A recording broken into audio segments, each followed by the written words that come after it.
The Vita Merlini. By Geoffrey of Monmouth. The Life of Merlin. In the footnotes, the figures in brackets refer to lines of the Latin text. I am preparing to sing the madness of the prophetic bard, and a humorous poem on Merlin. Pray correct the song, Robert I, Glory of Bishops, by restraining my pen. For we know that philosophy has poured over you its divine nectar, and has made you famous in all things, that you might serve as an example, a leader and a teacher in the world. Therefore may you favor my attempt, and see fit to look upon the poet with better auspices than you did that other whom you have just succeeded, promoted to an honor that you deserve. For indeed you habits, and your approved life, and your birth, and your usefulness to the position, and the clergy and the people all were seeking it for you, and from this circumstance happy Lincoln is just now exalted to the stars. On this account I might wish you to be embraced in a fitting song, but I am not equal to the task, even though Orpheus, and Camerinus too, and Macer, and Marius, and mighty-voiced Rabirius were all to sing with my mouth and all the muses were to accompany me. But now, sisters, accustomed to sing with me, let us sing the work proposed, and strike the cithara. Well then, after many years had passed under many kings, Merlin the Briton was held famous in the world.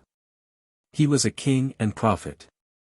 To the proud people of the South Welsh he gave laws, and to the chieftains he prophesied the future. Meanwhile it happened that a strife arose between several of the chiefs of the kingdom, and throughout the cities they wasted the innocent people with fierce war. For Peredur, king of the North Welsh, made war on Gwenddoleu, who ruled the realm of Scotland. And already the day fixed for the battle was at hand, and the leaders were ready in the field, and the troops were fighting, falling on both sides in a miserable slaughter.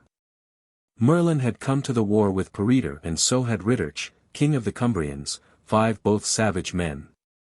They slew the opposing enemy with their hateful swords, and 3 brothers of the prince 6 who had followed him through his wars, always fighting, cut down and broke the battle lines. Thence they rushed fiercely through the crowded ranks with such an attack that they soon fell killed.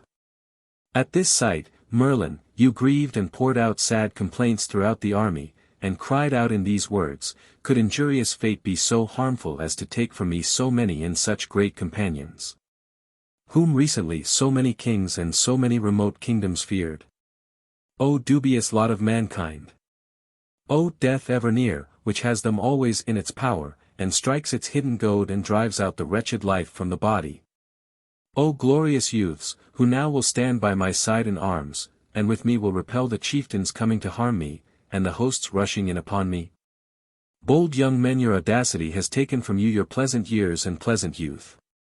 You who so recently were rushing in arms through the troops, cutting down on every side those who resisted you, now are beating the ground and are red with red blood. So among the hosts he lamented with flowing tears, and mourned for the men, and the savage battle was unceasing. The lines rushed together, enemies were slain by enemies, blood flowed everywhere, and people died on both sides. But at length the Britons assembled their troops from all quarters and all together rushing in arms they fell upon the Scots and wounded them and cut them down. Nor did they rest until the hostile battalions turned their backs and fled through unfrequented ways. Merlin called his companions out from the battle and bade them bury the brothers in a richly colored chapel. And he bewailed the men and did not cease to pour out laments, and he strewed dust on his hair and rent his garments, and prostrate on the ground rolled now hither and now thither.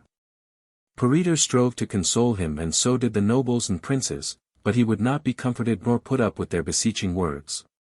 He had now lamented for 3 whole days and had refused food, so great was the grief that consumed him.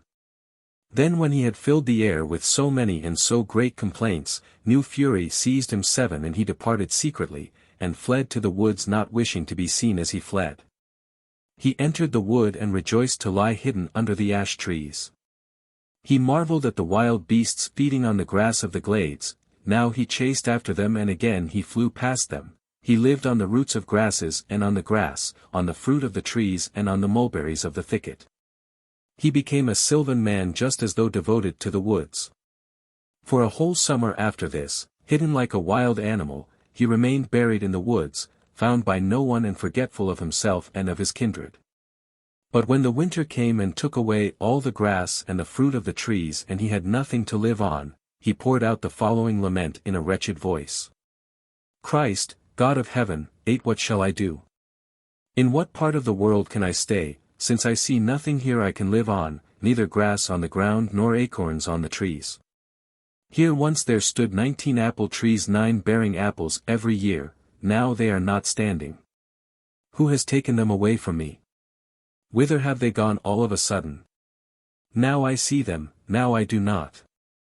Thus the fates fight against me and for me, since they both permit and forbid me to see. Now I lack the apples and everything else. The trees stand without leaves, without fruit. I am afflicted by both circumstances since I cannot cover myself with the leaves or eat the fruit. Winter and the south wind with its falling rain have taken them all away. If by chance I find some navews, turnips, deep in the ground the hungry swine and the voracious boars rush up and snatch them away from me as I dig them up from the turf. You, O wolf, dear companion, accustomed to roam with me through the secluded paths of the woods and meadows, now can scarcely get across fields. Hard hunger has weakened both you and me. You lived in these woods before I did, and age has whitened your hairs first. You have nothing to put into your mouth and do not know how to get anything, at which I marvel, since the wood abounds in so many goats and other wild beasts that you might catch. Perhaps that detestable old age of yours has taken away your strength and prevented your following the chase. Now, as the only thing left to you, you fill the air with howlings, and stretched out on the ground you extend your wasted limbs. These words he was uttering among the shrubs and dense hazel thickets when the sound reached a certain passer-by who turned his steps to the place whence the sounds were rising in the air, and found the place and found the speaker. As soon as Merlin saw him he departed, and the traveller followed him, but was unable to overtake the man as he fled. Thereupon he resumed his journey and went about his business, moved by the lot of the fugitive. Now this traveller was met by a man from the court of Rhydderch, king of the Cumbrians, who was married to Ganieda and happy in his beautiful wife. She was sister to Merlin and, grieving over the fate of her brother, she had sent her retainers to the woods and the distant fields to bring him back. One of these retainers came toward the traveller and the latter at once went up to him and they fell into conversation. The one who had been sent to find Merlin asked if the other had seen him in the woods or the glades. The latter admitted that he had seen such a man among the bushy glades of the Caledonian Forest, but, when he wished to speak to him and sit down with him, the other had fled away swiftly among the oaks. These things he told, and the messenger departed and entered the forest. He searched the deepest valleys and passed over the high mountains. He sought everywhere for his man, going through the obscure places. On the very summit of a certain mountain there was a fountain, surrounded on every side by hazel bushes and thick with shrubs. There Merlin had seated himself, and thence through all the woods he watched the wild animals running and playing. Thither the messenger climbed, and with silent step went on up the heights seeking the man. At last he saw the fountain and Merlin sitting on the grass behind it, and making his plaint in this manner. O thou who rulest all things, how does it happen that the seasons are not all the same, distinguished only by their four numbers? Now spring, according to its laws, provides flowers and leaves, summer gives crops, autumn ripe apples. Icy winter follows and devours and wastes all the others, bringing rain and snow, and keeps them all away and harms with its tempests. And it does not permit the ground to produce variegated, various flowers, or the oak tree's acorns, or the apple tree's dark red apples. Oh, that there were no winter or white frost! That it were spring or summer, and that the cuckoo would come back singing, and the nightingale who softens sad hearts with her devoted song, and the turtle-dove keeping her chaste vows. And that in new foliage other birds should sing in harmonious measures, delighting me with their music, while a new earth should breathe forth odors from new flowers under the green grass. That the fountains would also flow on every side with their gentle murmurs, and near by, under the leaves, the dove would pour forth her soothing laments and insight to slumber. The messenger heard the prophet and broke off his lament with cadences on the cither he had brought with him that with it he might attract and soften the madman. 11 Therefore making plaintive sounds with his fingers and striking the strings in order, he lay hidden behind him and sang in a low voice, oh the dire groanings of mournful Gwenddoleu. Oh the wretched tears of weeping Gwenddoleu. I grieve for wretched dying Gwenddoleu. There was not among the Welsh a woman more beautiful than she. She surpassed in fairness the goddesses, and the petals of the privet, and the blooming roses and the fragrant lilies of the fields. The glory of spring shone in her alone, and she had the splendor of the stars in her 2 eyes, and splendid hair shining with the gleam of gold. All this has perished. All beauty has departed from her, both color and figure, and also the glory of her snowy flesh.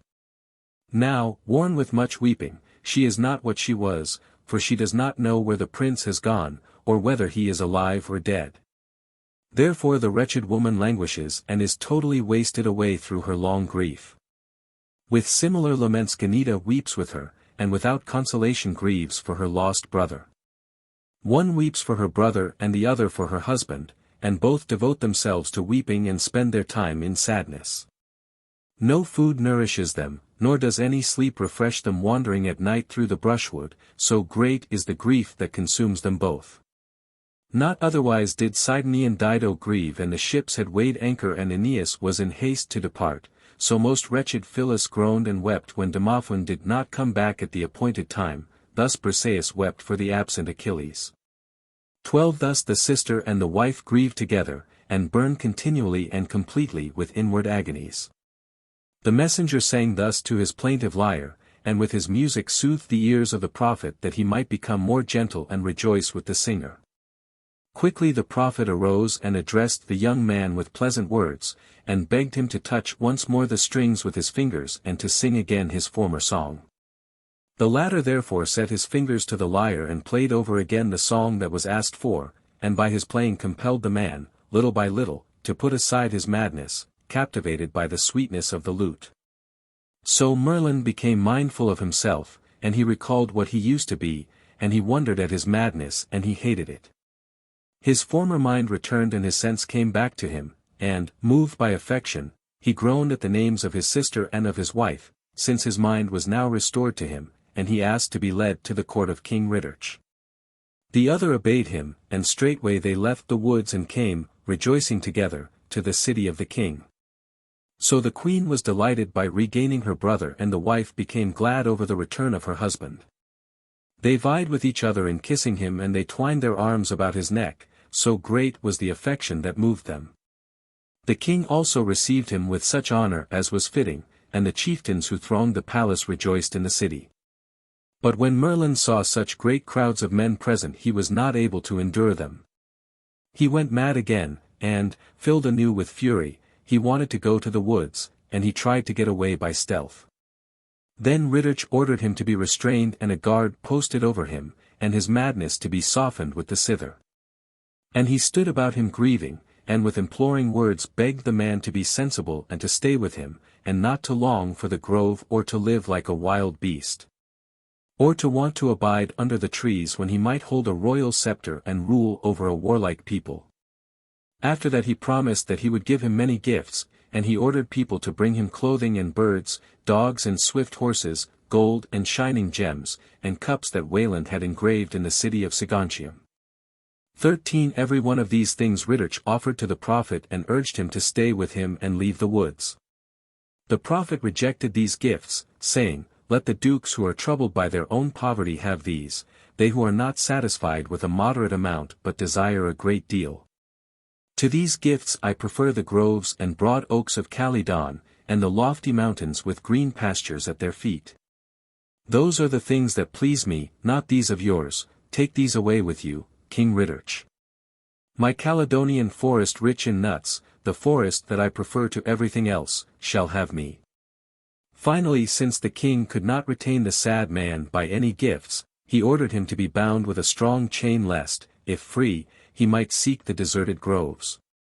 The prophet, when he felt the chains around him and he could not go as a free man to the Caledonian forests, straightway fell to grieving and remained sad and silent, and took all joy from his face so that he did not utter a word or smile. Meanwhile the queen was going through the hall looking for the king, and he, as was proper, greeted her as she came and took her by the hand and bade her sit down, and, embracing her, pressed her lips in a kiss. In so doing he turned his face toward her and saw a leaf hanging in her hair. 14 He reached out his fingers, took it and threw it on the ground, and jested joyfully with the woman he loved. The prophet turned his eyes in that direction and smiled, and made the men standing about look at him in wonder since he was not in the habit of smiling. The king too wondered and urged the madman to tell the cause of his sudden laugh, and he added to his words many gifts. The other was silent and put off explaining his laugh. But more and more Rhydderch continued to urge him with riches and with entreaties until at length the prophet, vexed at him, said in return for his gift, "A miser loves a gift and a greedy man labors to get one. These are easily corrupted by gifts and bend their minds in any direction they are bidden to.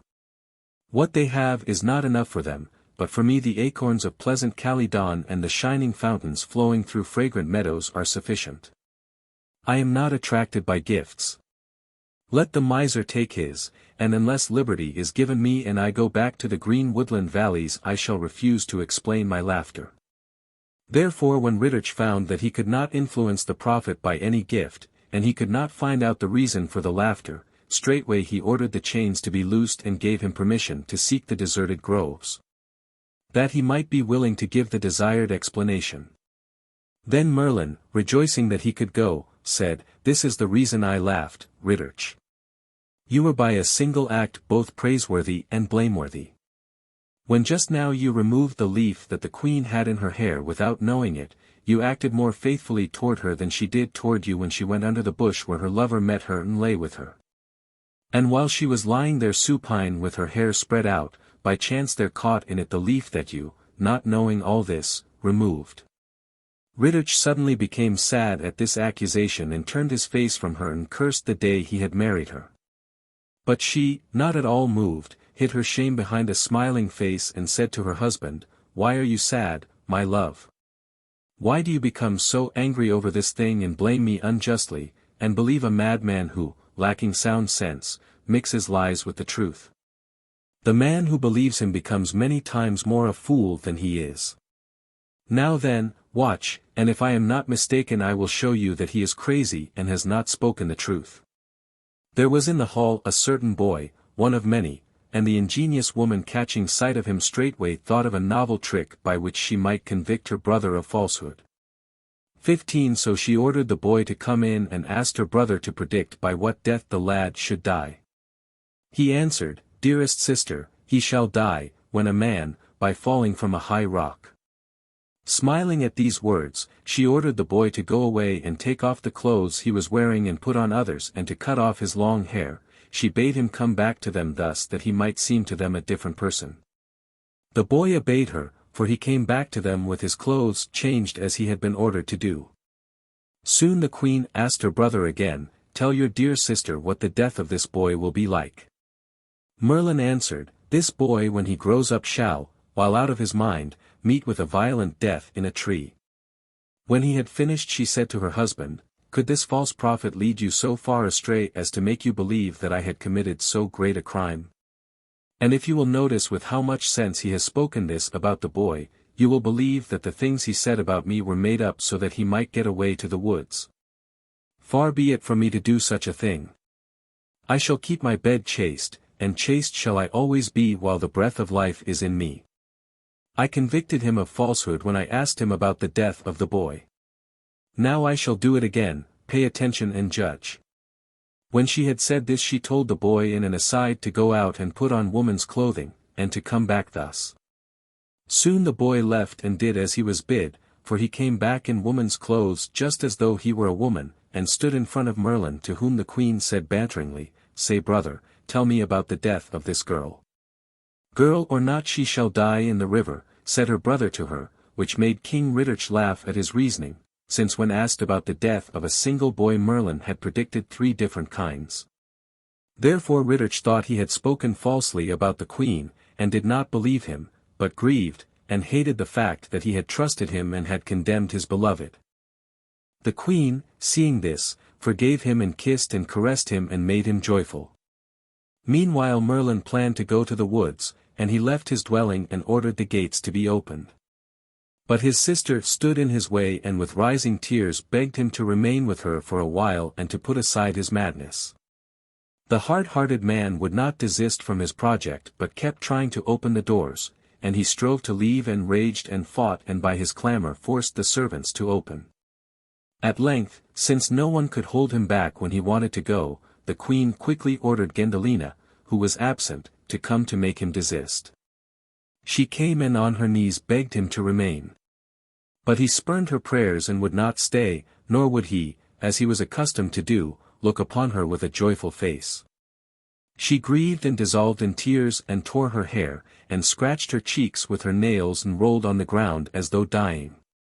The queen seeing this said to him, "This Gwenddoleu who is dying thus for you, what shall she do? Shall she marry again or do you bid her remain a widow, or go with you wherever you are going? For she will go, and with you she will joyfully inhabit the groves and the green woodland meadows provided she has your love." To this the prophet answered, "Sister, I do not want a cow that pours out water in a broad fountain like the urn of the Virgin in summertime. Nor shall I change my care as Orpheus once did when Eurydice gave her baskets to the boys to hold before she swam back across the Stygian sands. Freed from both of you I shall remain without the taint of love. Let her therefore be given a proper opportunity to marry and let him whom she shall choose have her. But let the man who marries her be careful that he never gets in my way or comes near me, let him keep away for fear lest if I happen to meet him he may feel my flashing sword. But when the day of the solemn, formal, wedding comes and the different viands are distributed to the guests, I shall be present in person, furnished with seemly gifts, and I shall profusely endow Gwenddoleu when she is given away." When he had finished he said farewell to each of them and went away, and with no one to hinder him he went back to the woods he longed for. Gwenddoleu remained sadly in the door watching him and so did the queen, both moved by what had happened to their friend. And they marveled that a madman should be so familiar with secret things and should have known of the love affair of his sister. Nevertheless they thought that he lied about the death of the boy since he told of 3 different deaths when he should have told of one. Therefore his speech seemed for long years to be an empty one until the time when the boy grew to manhood. Then it was made apparent to all and convincing to many. For while he was hunting with his dogs he caught sight of a stag hiding in a grove of trees. He loosed the dogs who, as soon as they saw the stag, climbed through unfrequented ways and filled the air with their baying. He urged on his horse with his spurs and followed after, and urged on the huntsmen, directing them, now with his horn and now with his voice, and he bade them go more quickly. There was a high mountain surrounded on all sides by rocks with a stream flowing through the plain at its foot. Thither the animal fled until he came to the river, seeking a hiding place after the usual manner of its kind. The young man pressed on and passed straight over the mountain, hunting for the stag among the rocks lying about. Meanwhile it happened, while his impetuosity was leading him on, that his horse slipped from a high rock and the man fell over a precipice into the river, but so that one of his feet caught in a tree. And the rest of his body was submerged in the stream. Thus he fell, and was drowned, and hung from a tree, and by his threefold death made the prophet a true one. The latter meanwhile had gone to the woods and was living like a wild beast, subsisting on frozen moss, in the snow, in the rain, in the cruel blasts of the wind. And this pleased him more than administering laws throughout his cities and ruling over fierce people. Meanwhile Gwenddoleu, since her husband was leading a life like this with his woodland flock through the passing years, was married in accordance with her husband's permission. It was night and the horns of the bright moon were shining, and all the lights of the vault of heaven were gleaming. The air was clearer than usual, for cruel, frigid, Boreas had driven away the clouds and had made the sky serene again and had dried up the mists with his arid breath. From the top of a lofty mountain the prophet was regarding the courses of the stars, speaking to himself out in the open air. What does this ray of Mars mean? Does its fresh redness mean that one king is dead and that there shall be another? So I see it, for Constantine has died and his nephew Conan, through an evil fate and the murder of his uncle, has taken the crown and is king. 16 And you, highest Venus, who slipping along within your ordered limits beneath the zodiac are accompanying the sun in his course, what about this double ray of yours that is cleaving the air? Does not its division indicate a severing of my love? Such a ray indeed shows that loves are divided. Perhaps Gwenddoleu has left me in my absence and now clings to another man and rejoices in his embraces. So I lose, so another enjoys her. So my rights are taken away from me while I dally. So it is surely, for a slothful lover is beaten by one who is not slothful or absent but is right on hand. But I am not jealous, let her marry now under favorable auspices and let her enjoy her new husband with my permission. And when tomorrow's sun shall shine I will go and take with me the gift I promised her when I left. So he spoke and went about all the woods and groves and collected a herd of stags in a single line, and the deer and she-goats likewise, and he himself mounted a stag. 17 And when day dawned he came quickly, driving the line before him to the place where Gwenddoleu was to be married. When he arrived he forced the stags to stand patiently outside the gates while he cried aloud, Gwenddoleu! Gwenddoleu! Come! Your presents are looking for you.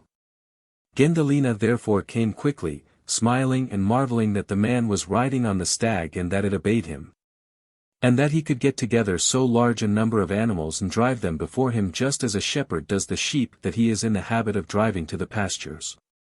The bridegroom stood watching from a lofty window and marveling at the rider on his seat, and he laughed.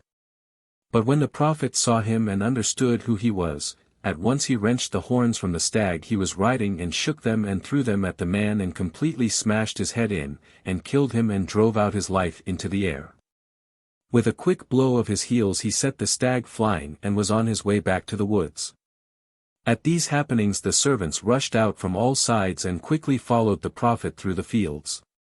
But he ran ahead so fast that he would have reached the woods untouched if a river had not been in his way, while his beast was hurriedly leaping over the torrent. Merlin slipped from his back and fell into the rapid waves. The servants lined the shore and captured him as he swam, and bound him and took him home and gave him to his sister. The prophet, captured in this way, became sad and wanted to go back to the woods, and he fought to break his bonds and refused to smile or to take food or drink, and by his sadness he made his sister sad. Rhydderch, therefore, seeing him drive all joy from him and refused to taste of the banquets that had been prepared for him, took pity on him and ordered him to be led out into the city, through the marketplace among the people, in the hope that he might be cheered up by going and seeing the novelties that were being sold there. After he had been taken out and was going away from the palace he saw before a door a servant of a poor appearance, the doorkeeper, asking with trembling lips of all the passers-by some money with which to get his clothes mended. 18 The prophet thereupon stood still and laughed, wondering at the poor man. When he had gone on from here he saw a young man holding some new shoes and buying some pieces of leather to patch them with. Then he laughed again and refused to go further through the marketplace to be stared at by the people he was watching. But he yearned for the woods, toward which he frequently looked back, and to which, although forbidden, he tried to direct his steps. The servants returned home and told that he had laughed twice and also that he had tried to get away to the woods. Rhydderch, who wished to know what he had meant by his laughter, quickly gave orders for his bonds to be loosed and gave him permission to go back to his accustomed woods if only he would explain why he laughed. The prophet, now quite joyful, answered, the doorkeeper was sitting outside the doors in well-worn clothing and kept asking those who went by to give him something to buy clothes with, just as though he had been a pauper. And all the time he was secretly a rich man and had under him hidden piles of coins. That is what I laughed at. Turn up the ground under him and you will find coins preserved there for a long time. From there they led me further toward the marketplace and I saw a man buying some shoes and also some patches so that after the shoes were worn out and had holes in them from use he might mend them and make them fit for service again. This too I laughed at since the poor man will not be able to use the shoes nor, he added, the patches, since he is already drowned in the waves and is floating toward the shore, go and you will see. Rhydderch, wishing to test the man's sayings, ordered his servants to go quickly along the bank of the river, so that if they should chance to find such a man drowned by the shore they might at once bring him word. They obeyed the king's orders, for going along the river they found a drowned man in a waste patch of sand, and returned home and reported the fact to him.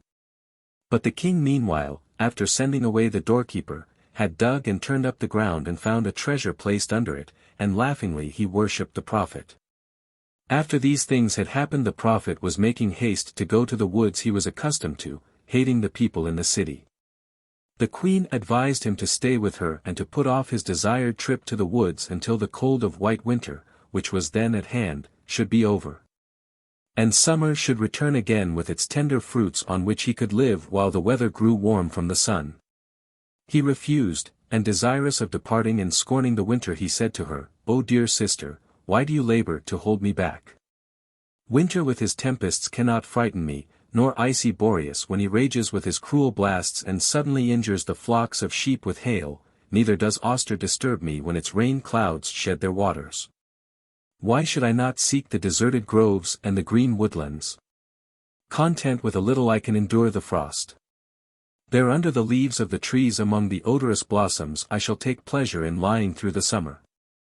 But lest I lack food in winter, you might build me a house in the woods and have servants in it to wait on me and prepare me food when the ground refuses to produce grain or the trees fruit.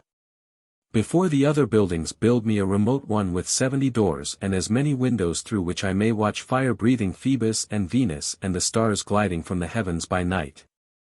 All of whom shall show me what is going to happen to the people of the kingdom. And let the same number of scribes be at hand, trained to take my dictation, and let them be attentive to record my prophecy on their tablets.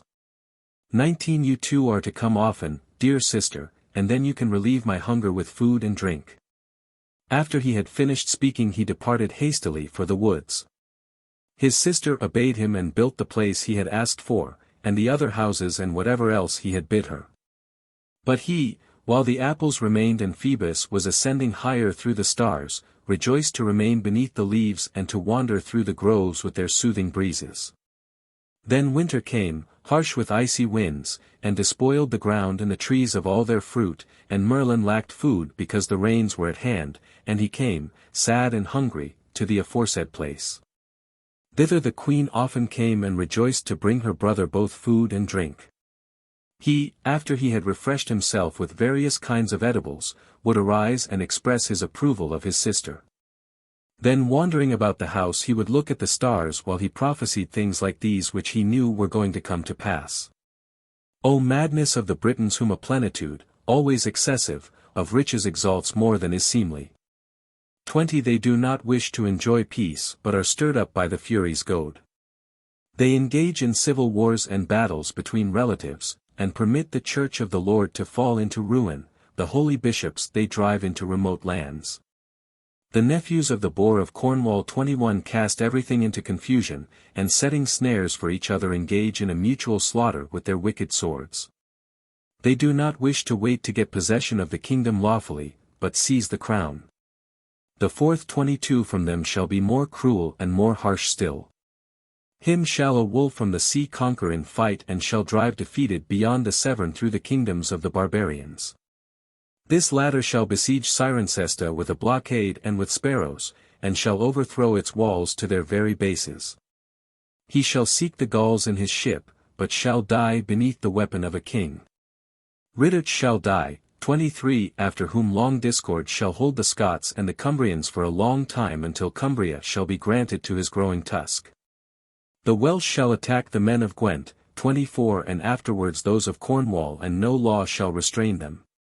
Wales shall rejoice in the shedding of blood. O people always hateful to God, why do you rejoice in bloodshed? Wales shall compel brothers to fight and to condemn their own relatives to a wicked death. The troops of the Scots shall often cross the Humber and, putting aside all sentiment, shall kill those who oppose them. Not with impunity, however, for the leader shall be killed. He shall have the name of a horse 25 and because of that fact shall be fierce. His heir shall be expelled and shall depart from our territories. Scots, sheathe your swords which you bear too readily, your strength shall be unequal to that of our fierce people. The city of Dumbarton 26 shall be destroyed and no king shall repair it for an age until the Scots shall be subdued in war. Carlisle, spoiled of its shepherd, shall lie vacant until the scepter of the lion shall restore its pastoral staff. 27 Saguntium and its towers and mighty palaces shall lament in ruins until the Welsh return to their former domains. 28 Porchester shall see its broken walls in its harbour until a rich man with the tooth of a wolf shall restore it. The city of Rhydderch 29 shall lie spread out on the shore of its harbour, and a man from Flanders 30 shall re-establish it with his crested ship. The 5th from him shall rebuild the walls of St. David's and shall bring back to her the pall lost for many years. 31 The city of the legions 32 shall fall into thy bosom, O Severn, and shall lose her citizens for a long time, and these the bear in the lamb 33 shall restore to her when he shall come. Saxon kings shall expel the citizens and shall hold cities, country, and houses for a long time. From among them thrice 3 dragons shall wear the crown. 200 monks shall perish in Leicester 34, and the Saxon shall drive out her ruler and leave vacant her walls. He who first among the Angles shall wear the diadem of Brutus 35 shall repair the city laid waste by slaughter. A fierce people shall forbid the sacrament of confirmation throughout the country, and in the house of God shall place images of the gods. Afterward Rome shall bring God back through the medium of a monk, and a holy priest shall sprinkle the buildings with water and shall restore them again and shall place shepherds in them. Thereafter many of them shall obey the commands of the divine law and shall enjoy heaven by right. An impious people full of poison shall violate that settlement and shall violently mix together right and wrong. They shall sell their sons and their kinsmen into the furthest countries beyond the sea and shall incur the wrath of the Thunderer. O wretched crime! That man whom the Founder of the world created with liberty, deeming him worthy of heaven, should be sold like an ox and be dragged away with a rope. You miserable man who turned traitor to your master when first you came to the throne, you shall yield to God. The Danes 36 shall come upon you, with their fleet, and after subduing the people shall reign for a short time and shall then be defeated and retire. 2 shall rule over them 37 whom the serpent forgetful of his treaty shall strike with the sting in his tail instead of with the garland of his scepter. Then the Normans, 38 sailing over the water in their wooden ships, bearing their faces in front and in back, shall fiercely attack the Angles with their iron tunics and their fierce swords, and shall destroy them and possess the field. They shall subjugate many realms to themselves and shall rule foreign peoples for a time until the Fury, flying all about, shall scatter her poison over them. Then peace and faith and all virtue shall depart, and on all sides throughout the country the citizens shall engage in battles. Man shall betray man and no one shall be found a friend. The husband, despising his wife, shall draw near to harlots, and the wife, despising her husband, shall marry whom she desires. There shall be no honor kept for the church and the order shall perish. Then shall bishops bear arms, and armed camps shall be built. Men shall build towers and walls in holy ground, and they shall give to the soldiers what should belong to the needy. Carried away by riches they shall run along on the path of worldly things and shall take from God what the holy bishop shall forbid. 3 shall wear the diadem 39 after whom shall be the favor of the newcomers.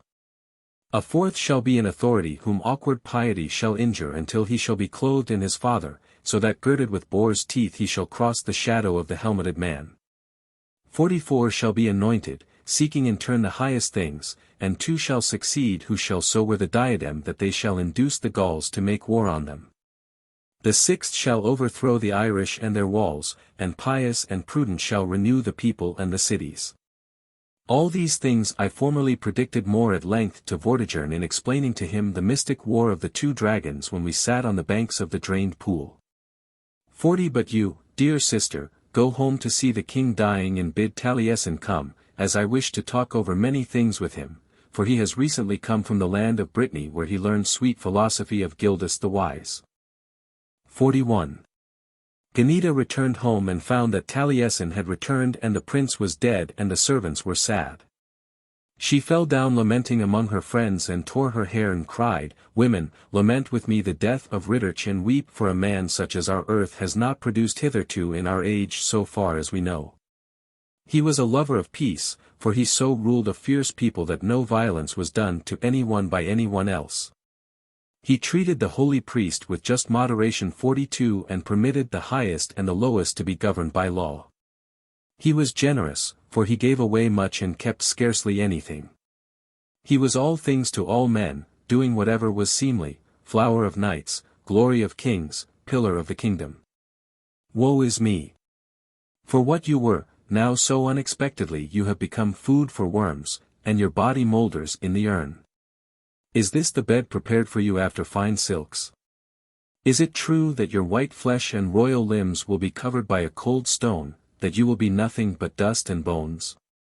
So it is, for the miserable lot of mankind goes on throughout the years so that they cannot be brought back to their former estate.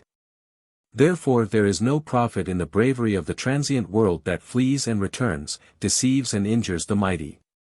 The bee anoints with its honey what it afterwards stings. So also those whom the glory of the world caresses as it departs it deceives and smites with its disagreeable sting. That which excels is of brief duration, what it has does not endure. Like running water everything that is of service passes away.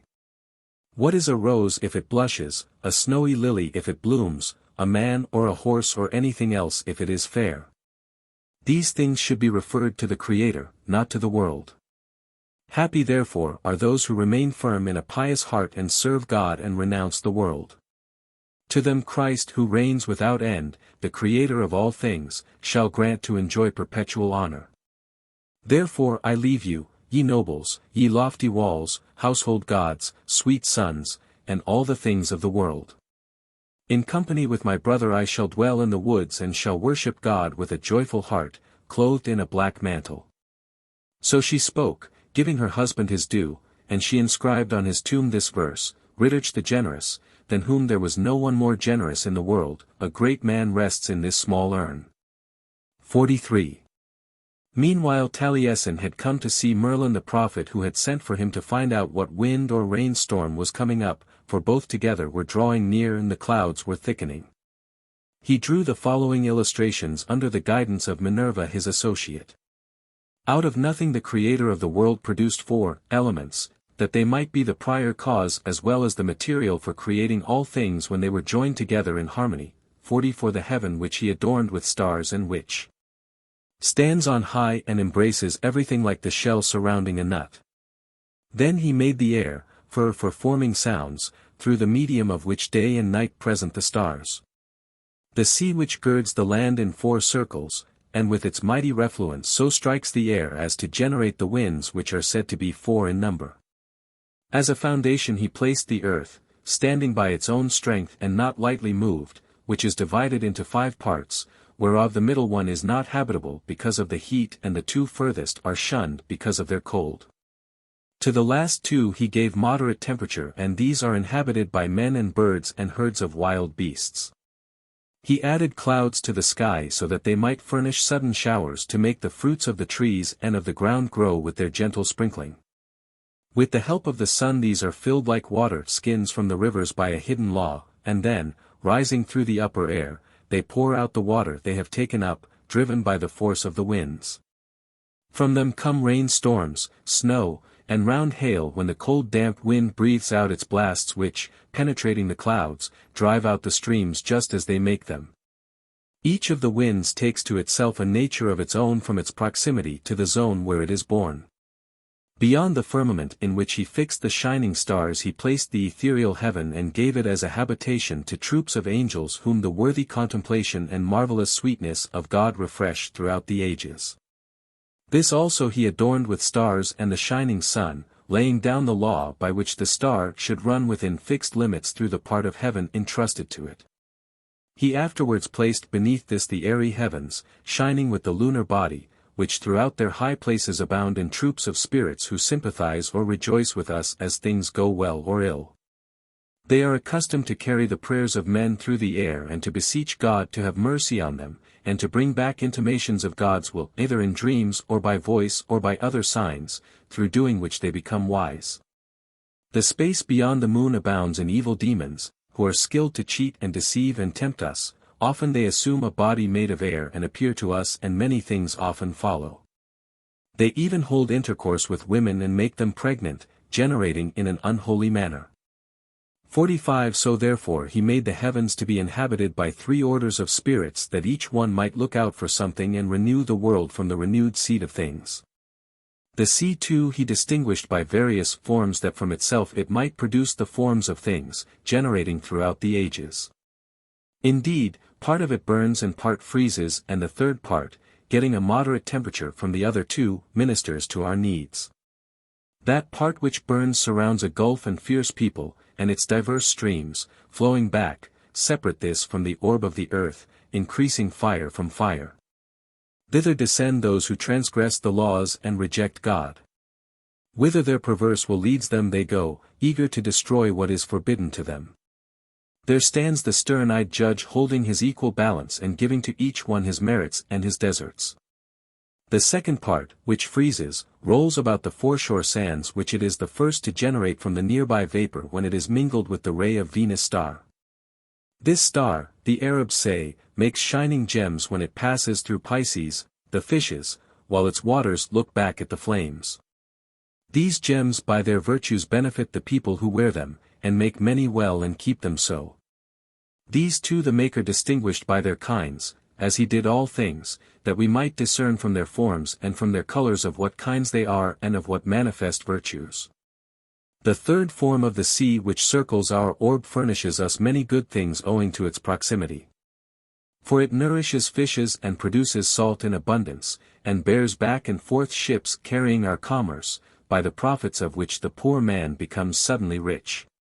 It makes fertile the neighboring soil and feeds the birds who, they say, are generated from it along with the fishes and, although unlike, are moved by the laws of nature. The sea is dominated by them more than by the fishes, and they fly lightly up from it through space and seek the lofty regions. But its moisture drives the fishes beneath the waves and keeps them there, and does not permit them to live when they get out into the dry light. These two the Maker distinguished according to their species and to the different ones gave each his nature, whence through the ages they were to become admirable and healthful to the sick. For men say that the barbel restrains the heat of passion but makes blind those who eat it often. 46 The thymalus, which has its name from the flower thyme, smells so that it betrays the fish that often eats of it until all the fishes in the river smell like itself. They say though the Myrrhinas, contrary to all laws, are all of the feminine sex, yet they copulate and reproduce and multiply their offspring from a different kind of seed. For often snakes come together along the shore where they are, and they make the sound of pleasing hissing and, calling out the Myrrhinas, join with them according to custom. It is also remarkable that the remora, half a foot long, holds fast the ship to which it adheres at sea just as though it were fast aground, and does not permit the vessel to move until it lets go. Because of this power it is to be feared.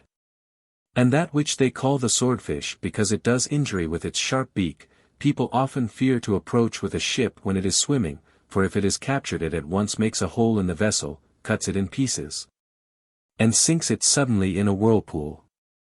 The Sarah makes itself feared by ships because of its crest, it fixes to them as it swims underneath, cuts them to pieces and throws the pieces into the waves, wherefore its crest is to be feared like a sword. And the water dragon, which men say has poison under its wings, is to be feared by those who capture it, whenever it strikes it does harm by pouring out its poison. The torpedo is said to have another kind of destruction, for if any one touches it when it is alive, straightway his arms and his feet grow torpid and so do his other members and they lose their functions just as though they were dead. So harmful is the emanation of its body. To those and other fishes God gave the sea, and he added to it many realms among the waves, which men inhabit and which are renowned because of the fertility which the earth produces there from its fruitful soil. Of these Britain is said to be the foremost and best, producing in its fruitfulness every single thing. For it bears crops which throughout the year give the noble gifts of fragrance for the use of man, and it has woods and glades with honey dripping in them, and lofty mountains and broad green fields, fountains and rivers. Fishes and cattle and wild beasts, fruit trees, gems, precious metals, and whatever creative nature is in the habit of furnishing. Besides all these it has fountains healthful because of their hot waters which nourish the sick and provide pleasing baths, which quickly send people away cured with their sickness driven out. So Bladud established them when he held the scepter of the kingdom, 47 and he gave them the name of his consort Aileron. These are of value to many sick because of the healing of their water, but most of all to women, as often the water has demonstrated. Near to this island lies Thanet which abounds in many things but lacks the death-dealing serpent, and if any of its earth is drunk mixed with wine it takes away poison. 48 Our ocean also divides the Orkneys from us. These are divided into 33 islands by the sundering flood, 20 lack cultivation and the others are cultivated.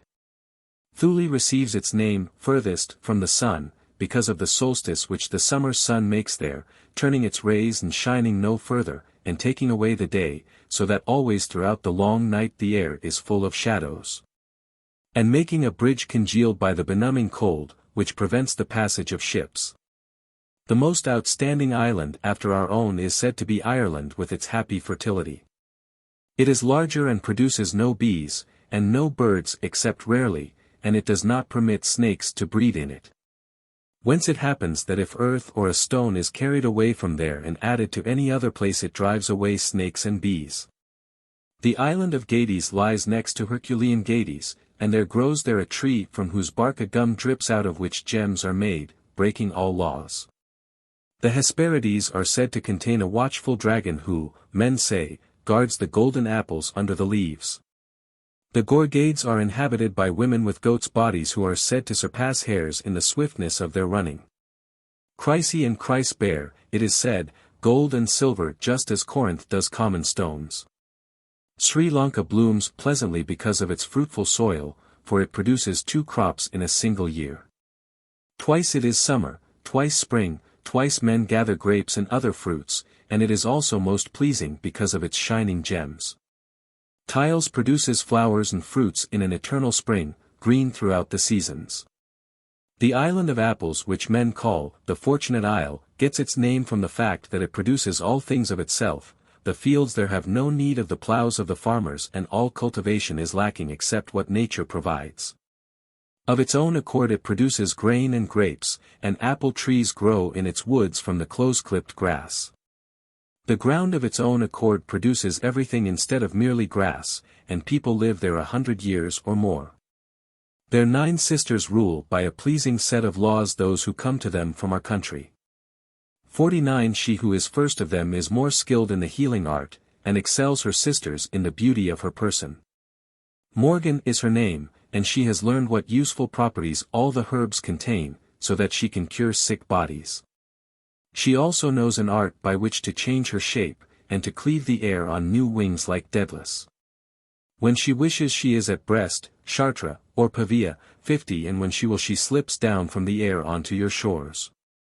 And men say that she has taught mathematics to her sisters, Morono, Meso, Glyton, Glytonia, Glyton, Tyranno, Tethys. Tethys best known for her cither. Thither after the battle of Camlan we took the wounded Arthur, guided by Berinthus 51 to whom the waters and the stars of heaven were well known. With him steering the ship we arrived there with the prince, and Morgan received is with fitting honor, and in her chamber she placed the king on a golden bed and with her own hand she uncovered his honorable wound and gazed at it for a long time. At length she said that health could be restored to him if he stayed with her for a long time and made use of her healing art. Rejoicing, therefore, we entrusted the king to her and returning spread our sails to the favoring winds. Merlin said in answer, Dear friend, since that time how much the kingdom has endured from the violated oath, so that what it once was it no longer is. For by an evil fate the nobles are roused up and turned against each other's vitals, and they upset everything so that the abundance of riches has fled from the country and all goodness has departed. And the desolated citizens leave their walls empty. Upon them shall come the Saxon people, fierce in war, who shall again cruelly overthrow us and our cities, and shall violate God's law and his temples. For he shall certainly permit this destruction to come upon us because of our crimes that he may correct the foolish. Merlin had scarcely finished when Taliesin exclaimed, Then the people should send some one to tell the chief to come back in a swift ship if has recovered his strength. That he may drive off the enemy with his accustomed vigor and re-establish the citizens in their former peace. No, said Merlin, not thus shall this people depart when once they have fixed their claws on our shores. For at first they shall enslave our kingdom and our people and our cities, and shall dominate them with their forces for many years. Nevertheless 352 from among our people shall resist with much courage and shall kill many, and in the end shall overcome them. But they shall not continue thus, for it is the will of the highest judge that the Britons shall through weakness lose their noble kingdom for a long time, until Conan 53 shall come in his chariot from Brittany. And Cadwallader the venerated leader of the Welsh, who shall join together Scots and Cumbrians, Cornish men and men of Brittany in a firm league, and shall return to their people their lost crown, expelling the enemy and renewing the times of Brutus. And shall deal with the cities in accordance with their consecrated laws. And the kings shall begin again to conquer remote peoples and to subjugate their own realms to themselves in mighty conflict. No one shall then be alive of those who are now living, said Taliesin, nor do I think that any one has seen so many savage battles between fellow citizens as you have. That is so, said Merlin, for I have lived a long time, seeing many of them, both of our own people among themselves and of the barbarians who disturb everything. And I remember the crime when Constans was betrayed and the small brothers Uther and Ambrosius fled across the water. 54 At once wars began in the kingdom which now lacked a leader, for Vortigern of Gwent, 55 the consul, was leading his troops against all the nations so that he might have the leadership of them. And was inflicting a wretched death upon the harmless peasants. At length with sudden violence he seized the crown after putting to death many of the nobles and he subdued the whole kingdom to himself. But those who were allied to the brothers by blood relationship, offended at this, began to set fire to all the cities of the ill-fated prince and to perturb his kingdom with savage soldiery, and they would not permit him to possess it in peace. Disquieted therefore since he could not withstand the rebellious people, he prepared to invite to the war men from far away with whose aid he might be able to meet his enemies. Soon there came from divers parts of the world warlike bands whom he received with honor. The Saxon people, in fact, arriving in their curved keels had come to serve him with their helmeted soldiery. They were led by two courageous brothers, Horsus and Hengist, who afterwards with wicked treachery harmed the people and the cities. For after this, by serving the king with industry, they won him over to themselves and seeing the people moved by a quarrel that touched them closely they were able to subjugate the king. Then turning their ferocious arms upon the people they broke faith and killed the princes by a premeditated fraud while they were sitting with them after calling them together to make peace and a treaty with them. And the prince they drove over the top of the snowy mountain. These are the things I had begun to prophesy to him would happen to the kingdom. Next roaming abroad they set fire to the houses of the nation, and strove to make everything subject to themselves. But when Vortimer saw how great was the peril of his country, and saw his father expelled from the hall of Brutus, he took the crown, with the assent of the people, and attacked the savage tribes that were crushing them. And by many battles forced these to return to Thanet where the fleet was that had brought them. But in their flight fell the warrior Horsus and many others, slain by our men. The king followed them and, taking his stand before Thanet besieged it by land and sea, but without success, for the enemy suddenly got possession of their fleet and with violence broke out and, led over the sea. They regained their own country in haste. Therefore, since he had conquered the enemy in victorious war, Vortimer became a ruler to be respected in the world, and he treated his kingdom with just restraint. But Hengist's sister, Rowena, 56 seeing with indignation these successes, and protected by deceit, mixed poison, becoming on her brother's account a malignant stepmother, and she gave it to Vortimer to drink, and killed him by the draught. At once she sent across the water to her brother to tell him to come back with so many and such great multitudes that he would be able to conquer the warlike natives. This therefore he did, for he came with such force against our army that he took booty from everybody until he was loaded with it, and he thoroughly destroyed by fire the houses throughout the country. While these things were happening Uther and Ambrosius were in Breton territory with King Baiducus and they had already girded on their swords and were proved fit for war.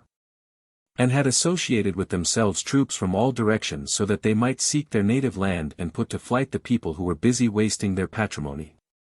So they gave their boats to the wind and the sea, and landed for the protection of their subjects. They drove Vortigern through the regions of Wales and shut him up in his tower and burned both him and it. Then they turned their swords upon the Angles and many times when they met them they defeated them, and on the other hand they were often defeated by them.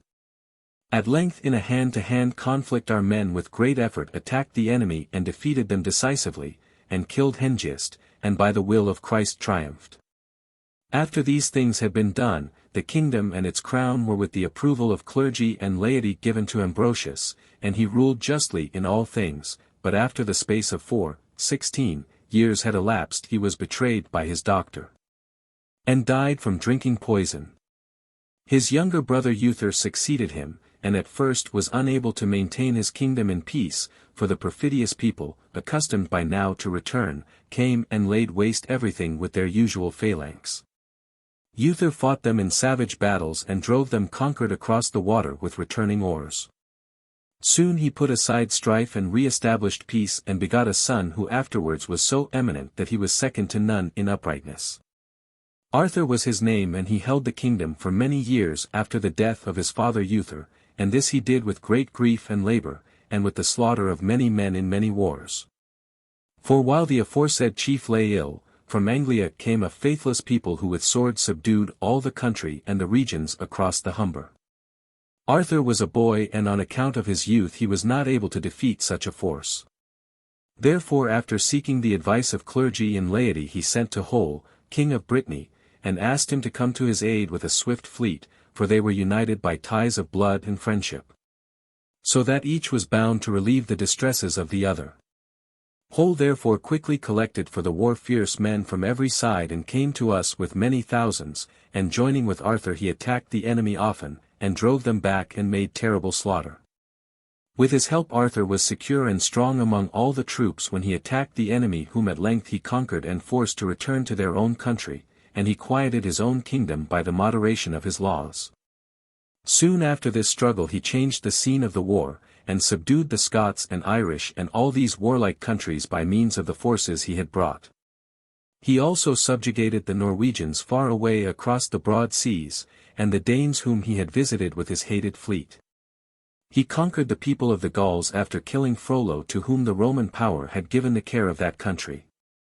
The Romans, too, who were seeking to make war on his country, he fought against and conquered, and killed the procurator Hiberius Lucius 57, who was then a colleague of Legnus the general, and who by the command of the Senate had come to bring the territories of the Gauls under their power. Meanwhile the faithless and foolish custodian Modred had commenced to subdue our kingdom to himself, and was making unlawful love to the king's wife. For the king, desiring, as men say, to go across the water to attack the enemy, had entrusted the queen and the kingdom to him. But when the report of such a great evil came to his ears, he put aside his interest in the wars and, returning home, landed with many thousand men and fought with his nephew and drove him flying across the water. There the traitor, after collecting Saxons from all sides, began to battle with his lord, but he fell, betrayed by the unholy people confiding in whom he had undertaken such big things. How great was the slaughter of men and the grief of women whose sons fell in that battle! After it the king, mortally wounded, left his kingdom and, sailing across the water with you as you have related, came to the court of the maidens. Each of the two sons of Modred, desiring to conquer the kingdom for himself, began to wage war, and each in turn slew those who were near of kin to him. Then Duke Constantine, nephew of the king, rose up fiercely against them and ravaged the people and the cities, and after having killed both of them by a cruel death ruled over the people and assumed the crown. But he did not continue in peace, since Conan his relative waged dire war on him and ravaged everything and killed the king and seized for himself those lands which he now governs weakly and without a plan. While he was speaking thus the servants hurried in and announced to him that a new fountain had broken out at the foot of the mountains and was pouring out pure waters which were running through all the hollow valley and swirling through the fields as they slipped along. Both therefore quickly rose to see the new fountain, and having seen it Merlin sat down again on the grass and praised the spot and the flowing waters, and marveled that they had come out of the ground in such a fashion. Soon afterward, becoming thirsty, he leaned down to the stream and drank freely and bathed his temples in its waves, so that the water passed through the passages of bowels and stomach, settling the vapors within him. And at once he regained his reason and knew himself, and all his madness departed, and the sense which had long remained torpid in him revived, and he remained what he had once been, sane and intact with his reason restored. 58 Therefore, praising God, he turned his face toward the stars and uttered devout words of praise. O King, through whom the machine of the starry heavens exists, through whom the sea and the land with its pleasing grass give forth and nourish their offspring and with their profuse fertility give frequent aid to mankind. Through whom sense has returned and the error of my mind has vanished. I was carried away from myself and like a spirit I knew the acts of past peoples and predicted the future. Then since I knew the secrets of things and the flight of birds and the wandering motions of the stars and the gliding of the fishes, all this vexed me and denied a natural rest to my human mind by a severe law. Now I have come to myself and I seem to be moved with a vigor such as was wont to animate my limbs. Therefore, highest Father, ought I to be obedient to thee, that I may show forth thy most worthy praise from a worthy heart, always joyfully making joyful offerings. For twice thy generous hand has benefited me alone, in giving me the gift of this new fountain out of the green grass. For now I have the water which hitherto I lacked, and by drinking of it my brains have been made whole. But whence comes this virtue, O dear companion, that this new fountain breaks out thus, and makes me myself again who up to now was as though insane and beside myself? Taliesin answered, the opulent regulator of things divided the rivers according to their kinds, and added moreover to each a power of its own, that they might often prove of benefit to the sick. 59 For there are fountains and rivers and lakes throughout the world which by their power cure many, and often do so. At Rome, for instance, flows swift Albula, with its health-giving stream which men say cures wounds with its sure healing. There is another fountain, called Cicero's, which flows in Italy, which cures the eyes of all injuries. The Ethiopians also are said to have a pool which makes a face on which it is poured shine just as though from oil. Africa has a fountain, commonly called Zama, a drink from it produces melodious voices by its sudden power. Lake Clitorius in Italy gives a distaste for wine, those who drink from the fountain of Chios are said to become dull. The land of Boeotia is said to have two fountains, the one makes the drinker forgetful, the other makes them remember. The same country contains a lake so harmful with its dire plague that it generates madness and the heat of too much passion. The fountain of Cyzicus drives away lust and the love of Venus. In the region of Campania there flow, it is said, rivers which when drunk of make the barren fruitful, and the same ones are said to take away madness from men. The land of the Ethiopians contains a fountain with a red stream, whoever drinks of this will come back demented. The fountain of Lanus never permits miscarriages.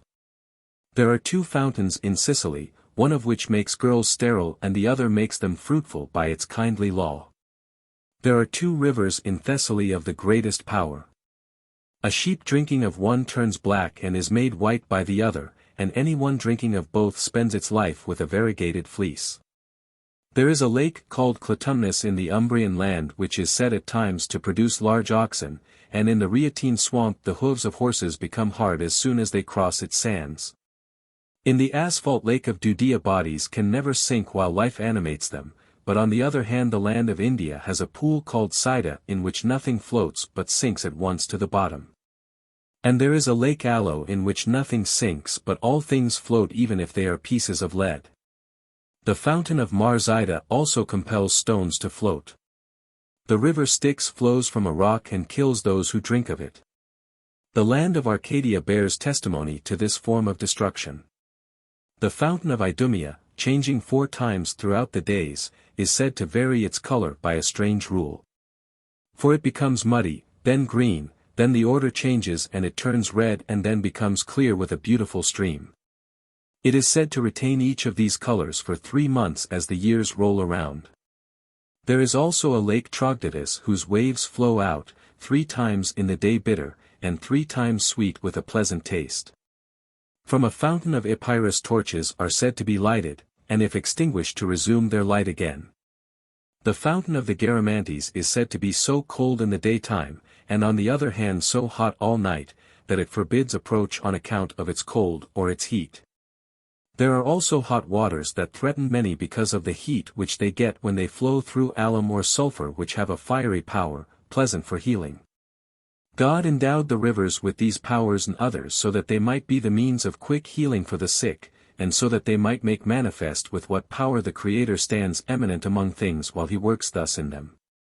I think that these waters are healthful in the highest degree, and I think that they could afford a quick cure through the water that has thus broken out.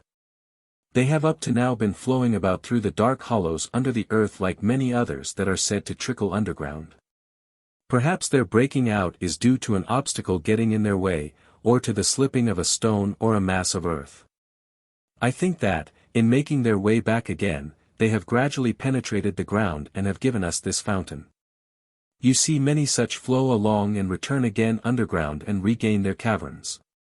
While they were doing these things, a rumor ran all about that a new fountain had broken out in the woods of Caledon, and that drinking from it had cured a man who had for a long time been suffering from madness and had lived in these same woods after the manner of the wild beasts. Soon therefore the princes and the chieftains came to see it and to rejoice with the prophet who had been cured by the water. After they had informed him in detail of the status of his country and had asked him to resume his scepter, and to deal with his people with his accustomed moderation, he said, "Young men, my time of life, drawing on toward old age, and so possessing my limbs that with my weakened vigor I can scarce pass through the fields, does not ask this of me. I have already lived long enough, rejoicing in happy days while an abundance of great riches smiled profusely upon me. In that wood there stands an oak in its hoary strength which old age, that consumes everything, has so wasted away that it lacks sap and is decaying inwardly. 60 I saw this when it first began to grow, and I even saw the fall of the acorn from which it came, and a woodpecker standing over it and watching the branch. Here I have seen it grow of its one accord, watching it all, and, fearing for it in these fields, I marked the spot with my retentive mind. So you see I have lived a long time, and now the weight of age holds me back and I refuse to reign again. When I remain under the green leaves the riches of Caledon delight me more than the gems that India produces, or the gold that Tagus is aid to have on its shore, more than the crops of Sicily or the grapes of pleasant Metis. More than lofty turrets or cities girded with high walls or robes fragrant with Tyrian perfumes. Nothing pleases me enough to tear me away from my Caledon, which in my opinion is always pleasant. Here shall I remain while I live, content with apples and grasses, and I shall purify my body with pious fastings that I may be worthy to partake of the life everlasting." While he was speaking thus, the chiefs caught sight of long lines of cranes in the air, circling through space in a curved line in the shape of certain letters. They could be seen in marshalled squadron in the limpid air. Marveling at these, they asked Merlin to tell why it was that they were flying in such manner. Merlin presently said to them, "The Creator of the world gave to the birds as to many other things their proper nature, as I have learned by living in the woods for many days. It is therefore the nature of the cranes, 61 as they go through the air, if many are present, that we often see them in their flight form a figure in one way or another. One, by calling, warns them to keep the formation as they fly, lest it break up and depart from the usual figure. When he becomes hoarse another takes his place. They post sentries at night, and the watchman holds a pebble in his claws when he wishes to drive away sleep, and when they see anyone they start up with a sudden clamor. The feathers of all of them grow black as they grow older. But the eagles, who get their name from the sharpness of their sight, are said to be of such keen vision, beyond all others, that they are able to gaze at the sun without flinching. They hang up their young in its rays, wishing to know by his avoidance of them whether there exists among them one of inferior breeding. They remain on their wings over waters as high as the top of a mountain, and they spy their prey in the lowest depths. Straightway they descend rapidly through the void and seize the fish swimming as their inheritance demands. The vulture, thinking little of the commerce of the sexes, often conceives and bears, strange to say, without any seed of her spouse. Flying about on high in the manner of the eagle, she scents with distended nostrils a dead body far across the water. This she has no horror of approaching in her flight, although she is slow, so that she may satiate herself with the prey she wishes for. This same bird also lives vigorous for 100 years. The stork with its croaking voice is a messenger of spring. It is said to nourish its young so carefully that it takes out its own feathers and denudes its own breast. When winter comes, men say it avoids the storms and approaches the shores of Asia, led by a crow. Its young feed it as it grows old because it fed them when it owed them this care. The swan, a bird most pleasing to sailors, excels all others in the sweetness of its music when it dies. Men say that in the country of the Hyperboreans it comes up close by being attracted by the sound of a zither played loudly along the shore. The ostrich deserts her eggs which she places under the dust that they may be taken care of there when she herself neglects them. Thence the birds come into the world hatched by the sun instead of their mother. The heron, when it fears the rain and the tempests, flies to the clouds to avoid such a peril, hence sailors say that it portends sudden rainstorms when they see it high up in the air. The phoenix by divine dispensation always lives as an unique bird, and in the land of the Arabs rises with a renewed body. When it grows old it goes to a place very warm from the heat of the sun and gets together a great heap of spices and builds itself a pyre, which it lights with rapid movements of its wings, and it settles down upon this and is completely consumed. The ashes of its body produce a bird, and in this way the phoenix is again renewed throughout the ages. The cynomolgus when it wishes to build a nest brings cinnamon, and builds of that because of its undoubted strength. From this men are in the habit of driving it away with arrows, after which they remove the heap and sell it. The halcyon is a bird that frequents sea pools and builds its nest in time of winter. When it broods the seas are calm for 7 days and the winds cease and the tempests, relaxed, hold off, furnishing placid quiet for the bird. The parrot is thought to utter human speech as its own call when no one is looking directly at it, and it mixes ave and chair with jocose words. The pelican is a bird accustomed to kill its young and to lament for 3 days confused with grief. Then it tears its own body with its beak and, cutting the veins, lets out streams of blood with which it sprinkles the birds and brings them back to life. The diomede when they resound with tearful noise and make lament are said to portend the sudden death of kings or a great peril to the realm. And when they see anyone they know at once what he is, whether barbarian or Greek. For they approach a Greek with beatings of the wings and with caresses and they make a joyful noise but they fly about the others on hostile wings and approach them with a horrible sound as though they were enemies. The Memnonides are said to go on a long flight every 5th year to the tomb of Memnon, and to lament the prince killed in the Trojan War. The shining Hercynia has a marvelous feather which gleams on a dark night like a lighted lamp, and shows the way if it is carried in front of a traveler. When the woodpecker makes a nest he pulls out of the tree nails and wedges that no one else can get out and the whole neighborhood resounds with his blows. After he had finished speaking a certain madman came to them, either by accident or led there by fate. 62 He filled the grove and the air with a terrific clamor and like a wild boar he foamed at the mouth and threatened to attack them. They quickly captured him and made him sit down by them that his remarks might move them to laughter and jokes. When the prophet looked at him more attentively he recollected who he was and groaned from the bottom of his heart, saying, "This is not the way he used to look when we were in the bloom of our youth," for at that time he was a fair, strong knight and one distinguished by his nobility and his royal race. Him and many others I had with me in the days of my wealth, and I was thought fortunate in having so many good companions, and I was. It happened one time while we were hunting in the lofty mountains of Arwisley 63 that we came to an oak which rose in the air with its broad branches. A fountain flowed there, surrounded on all sides by green grass, whose waters were suitable for human consumption. We were all thirsty and we sat down by it and drank greedily of its pure waters. Then we saw some fragrant apples lying on the tender grass of the familiar bank of the fountain. The man who saw them first quickly gathered them up and gave them to me, laughing at the unexpected gift. I distributed to my companions the apples he had given to me, and I went without any because the pile was not big enough. The others to whom the apples had been given laughed and called me generous, and eagerly attacked and devoured them and complained because there were so few of them. Without any delay a miserable sadness seized this man and all the others. They quickly lost their reason and like dogs bit and tore each other, and foamed at the mouth and rolled on the ground in a demented state. Finally, they went away like wolves filling the vacant air with howlings. These apples I thought were intended for me and not for them, and later I found out that they were. At that time there was in that district a woman who had formerly been infatuated with me, and had satisfied her love for me during many years. After I had spurned her and had refused to cohabit with her, she was suddenly seized with an evil desire to do me harm, and when with all her plotting she could not find any means of approach, she placed the gifts smeared with poison by the fountain to which I was going to return, planning by this device to injure me if I should chance to find the apples on the grass and eat them. But my good fortune kept me from them, as I have just said.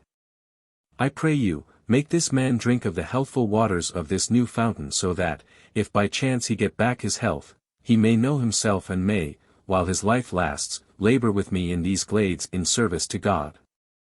This, therefore, the leaders did, and the man who had come there raging drank the water, recovered, and, cured at once recognized his friends. Then Merlin said, "You must now go on in the service of God who restored you as you now see yourself, you who for so many years lived in the desert like a wild beast, going about without a sense of shame. Now that you have recovered your reason, do not shun the bushes or the green glades which you inhabited while you were mad, but stay with me that you may strive to make up in service to God for the days that the force of madness took from you. From now on all things shall be in common between you and me in this service so long as either lives." At this Myrddin, for that was the man's name, said, "Reverend Father, I do not refuse to do this, for I shall joyfully stay in the woods with you, and shall worship God with my whole mind, while that spirit, for which I shall render thanks to your ministry, governs my trembling limbs. And I shall make a third with you, and shall despise the things of the world," said Taliesin. "I have spent enough time living in vain, and now is the time to restore me to myself under your leadership. But you, lords, go away and defend your cities. It is not fitting that you should disturb beyond measure our quiet with your talk. You have applauded my friend enough." The chiefs went away, and the three remained, with Ganieda, the prophet's sister, making a fourth. She who at length had assumed and was leading a seemly life after the death of the king who so recently had ruled so many people by the laws he administered. Now with her brother there was nothing more pleasant to her than the woods. She too was at times elevated by the Spirit so that she often prophesied to her friends concerning the future of the kingdom. Thus on a certain day when she stood in her brother's hall and saw the windows of the house shining with the sun, she uttered these doubtful words from her doubtful breast. "I see the city of Oxford filled with helmed men, 64, and the holy men and the holy bishops bound in fetters by the advice of the council, and men shall admire the shepherd's tower reared on high. And he shall be forced to open it to no purpose and to his own injury.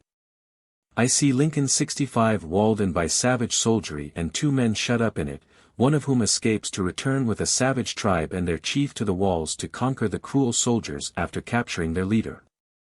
Oh, what a shame it is that the stars should capture the sun, under whom they sink down, compelled neither by force nor by war. I see 2 moons in the air near Winchester 66 and 2 lions acting with too great ferocity, and 1 man looking at 2 and another at the same number, and preparing for battle and standing opposed. The others rise up and attack the 4th fiercely and savagely, but not one of them prevails, for he stands firm and moves his shield and fights back with his weapons, and as victor straightway defeats his triple enemy. 2 of them he drives across the frozen regions of the north, while he gives to the 3rd the mercy that he asks, so that the stars flee through all portions of the fields. The boar of Brittany, protected by an aged oak, takes away the moon, brandishing swords behind her back. I see 2 stars engaging in combat with wild beasts beneath the hill of Urien, where the people of Gwent and those of Dara met in the reign of the Great Seal. 67 Oh, with what sweat the men drip and with what blood the ground while wounds are being given to the foreigners. 1 star collides with the other and falls into the shadow, hiding its light from the renewed light. Alas, what dire famine shall come, so that the north shall inflame her vitals and empty them of the strength of her people. It begins with the Welsh and goes through the chief parts of the kingdom, and forces the wretched people to cross the water. The calves accustomed to live on the milk of the Scottish cows that are dying from the pestilence shall flee. Normans depart and cease to bear weapons through our native realm with your cruel soldiery. There is nothing left with which to feed your greed, for you have consumed everything that creative nature has produced in her happy fertility. Christ, aid thy people.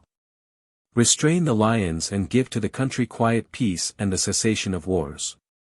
She did not stop with this, and her companions wondered at her, and her brother, who soon came to her, spoke approvingly with friendly words in this manner: "Sister, does the Spirit wish you to foretell future things? Since he has closed up my mouth and my book. Therefore this task is given to you, rejoice in it, and under my favor devoted to him speak everything. I have brought this song to an end. Therefore, ye Britons, give a wreath to Geoffrey of Monmouth. He is indeed yours, for once he sang of your battles and those of your chiefs, and he wrote a book called, The Deeds of the Britons, which are celebrated throughout the world. How do you find this book? Any thoughts about the book or the author? Any suggestion for improvement? Please take a moment to share your thoughts in a comment.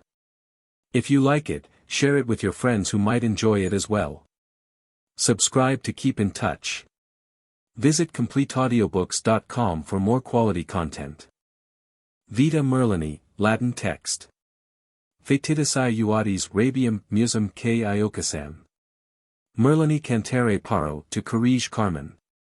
Gloria Pontificum Calamus Moderando Robrut. Simus enim Kia te perfudet nectar sacro. Philosophia soa facit K per omnia doctum. VT. Documenta dares, dux edi preceptor in orb. Ergo mais septis favias, udum K turi. Auspicio melior ulis, quam fecerit alter. Quae modo succedis merito promotus honori.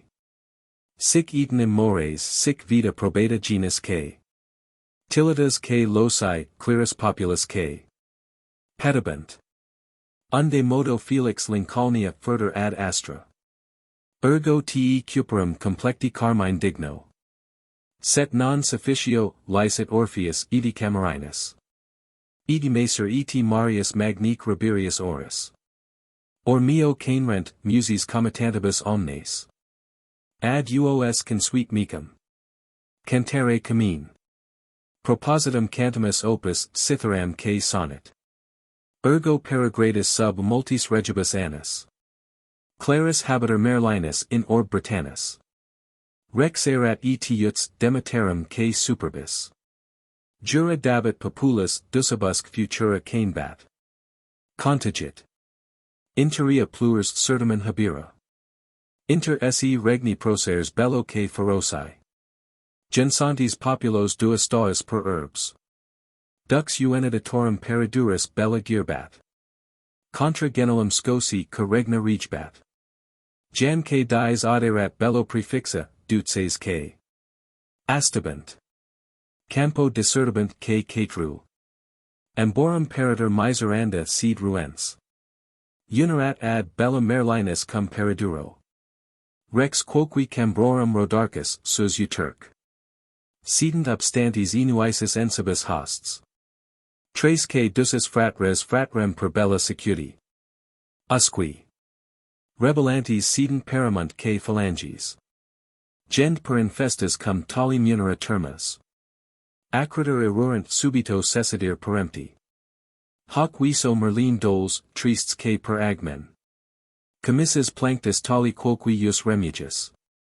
Ergo in sic potuit sors importuna. Nocera. Vt mici seriperit tantos tales K sotiles. Quos modo tot regis, tot regna remota timebant. O dubios hominum casus mortem K propinquam. K penis est illos semper, stimulo K latenti. Percutit, eti miserum pellet de corpore vitam. O uenile. Decus ca nunc astabit in armis. Nunc mici pon latis, matum crepellet untes. Jn mea dampna dutses, incumbentes catiruas. Audices uines ubis audacia vestra. Eriput dulces annos, dulcem K uentum. Commodo per cunios discurabatis in armis.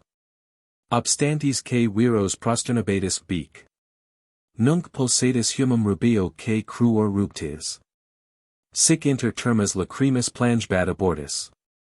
Defilbat K viros nec cessant prelia dira. Concurrent aces, sternunter ob hostibus hosts. Sanguis ubique flut. Plurimi moriunter utrinc. At tandem Britons reucatus undique termis. Canunian Peredur, Peredur K per arma ruens. Chinvadent scodos protonant onera dantes. Nec requirunt donec sua terga diderant. Hostels term per duia diffugientes. Ucat. E bellos socios merlinus et illis. Precipit in uaria frat res sepulare capella. Deplangit viros nec cessit fundera fleetus. Puloribus crine sparsit, uests k recidit. E prostratus humi, nunc hac, illic k ualiat. Soliter periduris eum, proceres. K dutses k. Nec ult solari nec urba precantia ferae. Jam tribus immensus defluorat al dibus. Respirat k cibos, tantus dolor usserat illum. Gen nuas furias, cum tot tantis k querellis. Era complessit, sepit furtim k recedit. Eti fugit ad. Siluas nec ult fugiendo videri. Chingreditor k nemus gadet k latir subornis. Mirator k feras pascentis gramina saltus. Nunc has in sequitur, nunc cursu preterit alas. Uditer herbarum redicibus uditer herbis. Tititor arboreo fructu moris k. Rubetti. Fit siluester homo quasi saluis deditus esset. Gen per estatem totem nulli k repertus. Oblatusque sue, cognitorum k suorum. Delatut saluis, abductus mor ferino. At cum unit yems herbasque telicit et omnes. Arborios fructus nec quo. Floriter habrit. Diffudit tales miseranda jus querelas. Kelly Christ deus quid augum qua part morari. Terrarum potero, cum nil quo juscara des. Inspicio, nec gramen humi, nec in arbor glands. Tres quater et uges septine poma ferentes. Hic. Steterant molli, nunc non stant ergo casalas. Cas mici surreput, quo duinir repent. Nunc illas uidio, nec non sic fata repugnant. Sic quoque concordant cum dant prohibant k videra. Deficient nunc poma mici, nunc cetera kk. Stat sign. Fron nemus, sign fructa plector atroc. Cum nec fron tagi ualio, nec fructibus uti. Singula bruma tulit, pluius cadentibus auster. Nuinio si forte napes tellur sub ima. Concurrent audec sus, apric vorices. Irripiant k napes mici. Quas de cespit velo. Tu lupe care comes nemorum cat duia mecum. Eti saltus peregrare sols, vix preteris erua. Eti te dura fames etimi langere coegit. Tu prior has siluas coluisti, te prior edas. Protulit in canos nec haps nec size quid in or. Proitias, quat maior ego cum saltus habendet. Tot capris aliasque feris, quas prendere passis. Forsitan ipsa tibi tua detestanda senectus. Eriput neruos cursum k negaut habendum. Quat solemn superest compels olulatibus oras. At resupinus humi. Consumptos desis arctus. Hec inter fructuses correlita k densa canebat. Cum sonus ad quemdum peruanit praeteruntum. Ca direxit iter quo sermo locentis in oras. Exierat reperit k locum reperit k locentum. Quo viso, Merlinus abit, sequitur k. Viator. Nec retinere virum potuit sic diffugentum. Genduiator iter repetit quo separat ire. Propositum tenet casu commodus untis. Ecce viatori unit obius altera bola. Rhodarchi regis cumbrorum Ganiedam. Duxerat uxorum, formosa coniuge felix. Merlini soror ista fut, casum k dolbat. Fratris edi ad silvas edi ad erua remota clients. Miserat, ut fratrem reocerant ex cabus unis. Obius huic ibit set edi hic sibi protinus ergo. Conuanir simul commissant mutu urba. At commissus erat. Merlinum querere, quirit. Si vidicet eum saluis aut saltibus alter. Al virum Ptolemesi conspexis feteter. Ginter demosos saltus namoris Caledonis. Dunk loci ulit secum, secunc sedir. Diffugis virum celeri per robora cursu. Hecate alter. Abit, siluas que subintrat etiemas. Scrutator walls, montes quoque preterit altos. Quirit ubique virum, gradiens per opaca locorum. Fons erat in summo custam uridis montis. Vindic precinctus coralis densaque protectus. Illic merlinus considerat. In per omnes. Spectabat siluas cursus que iocos que ferrerum. Nuncius hunc scandit tacito que per ardua gressu. Cindecit querendo virum tum denique fontum. Merlinum uidet super herbas pon sedentum. Dicentum que suas tali sermon querelas. O, cacuncta regis. Quid est cur contigit, ut non. Tempora sint idem numeris distincta quaternis. Nunc ur soa flores frons que ministrat. Dat fruges estis autumnus maetia poma. Consequiter glacialis yems etc. kk. Durat etiustat, plias que neus. Que reportat. Singula kk sui arsit lidic procellis. Nec permitted humum varios producere flores. Aut quercus glans aut malos punica mala. O, utinum non esset hemes aut cana pruina. Ur fore aut estis. Cuculus que canendo Rhydderch. Edi philomena pio que tristia pectora cantu.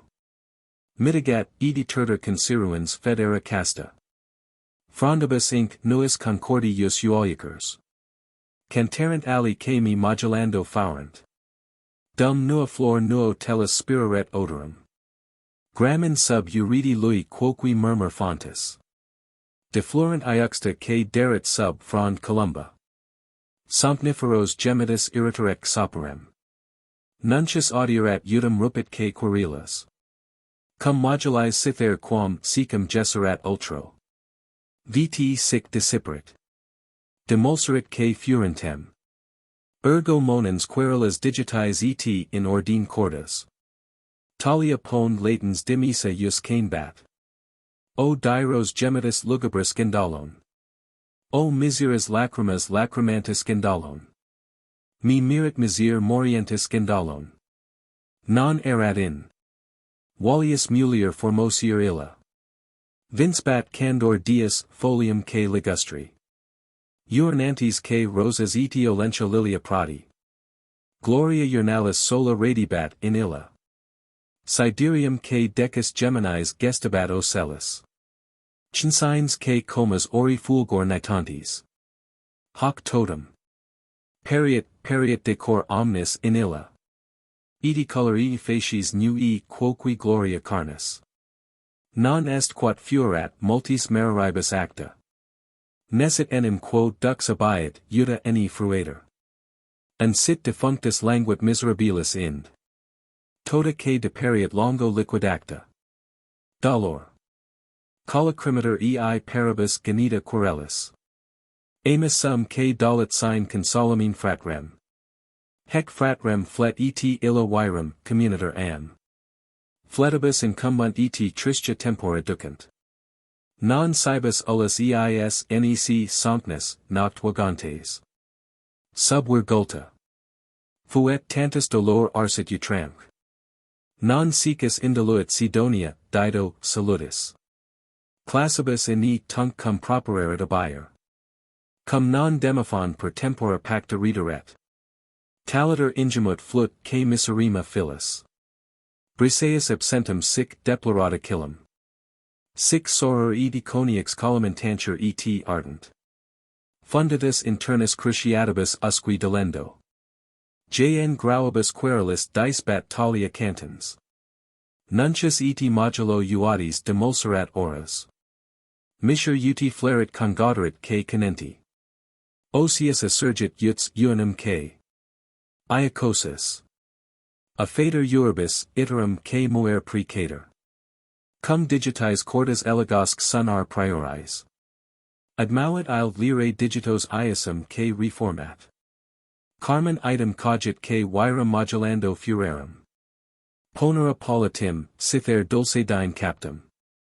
Fit memor ergo sui. Reclit que quat esse solbat.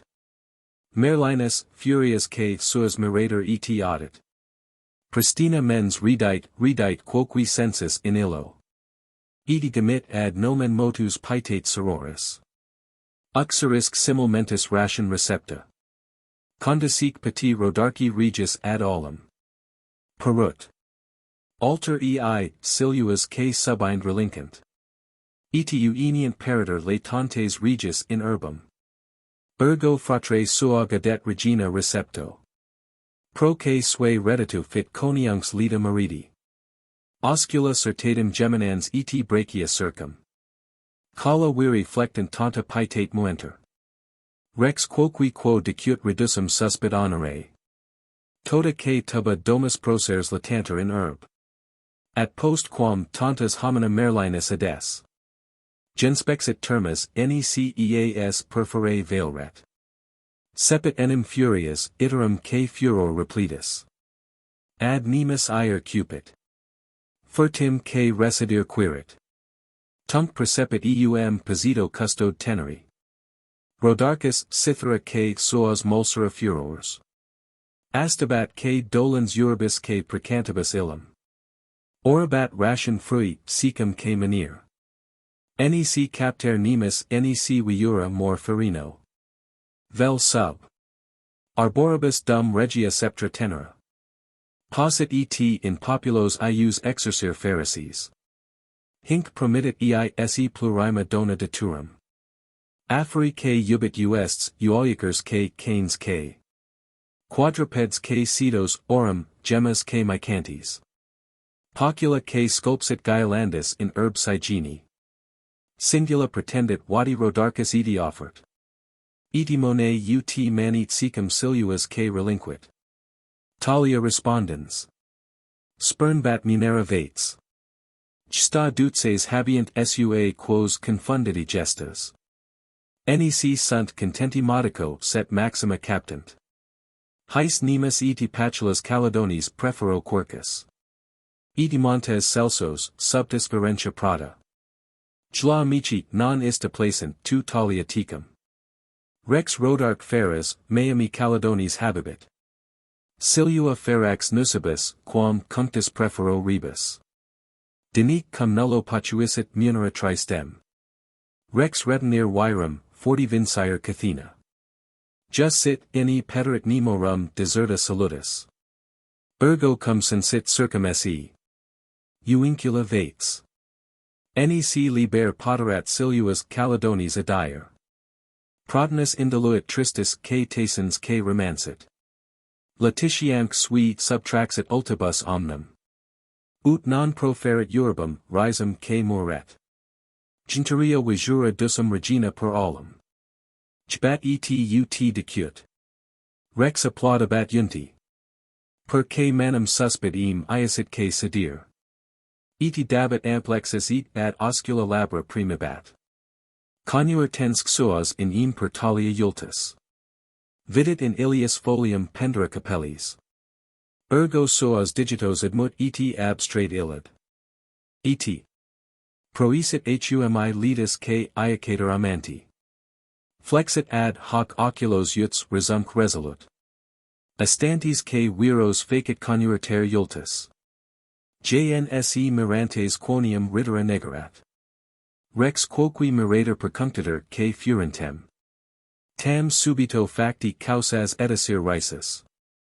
Adiesit que sui donaria plurima uribus. Jli taset, differt que suas exponere risus. At magus precio precibus que muer. Genstabat Rhodarchus eum, tum denicuts.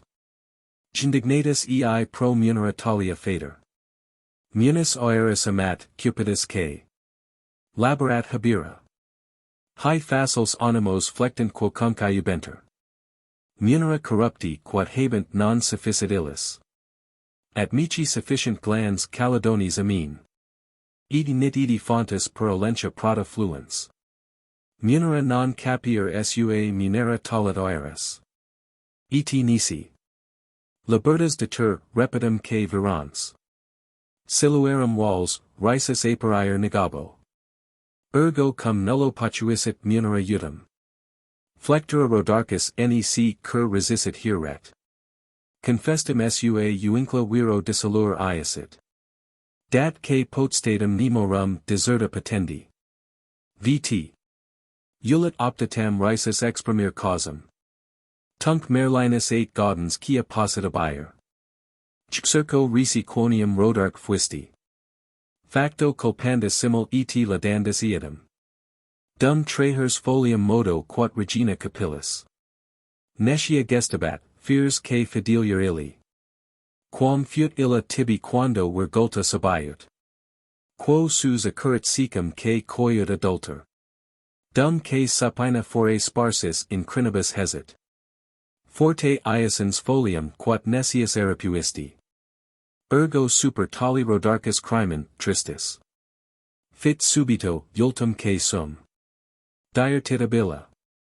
Dampnabat que dmkse coniuncserat illi. Mota set illa nichel ulter rident puterem. Selit, etioloquiter tali sermon maritum.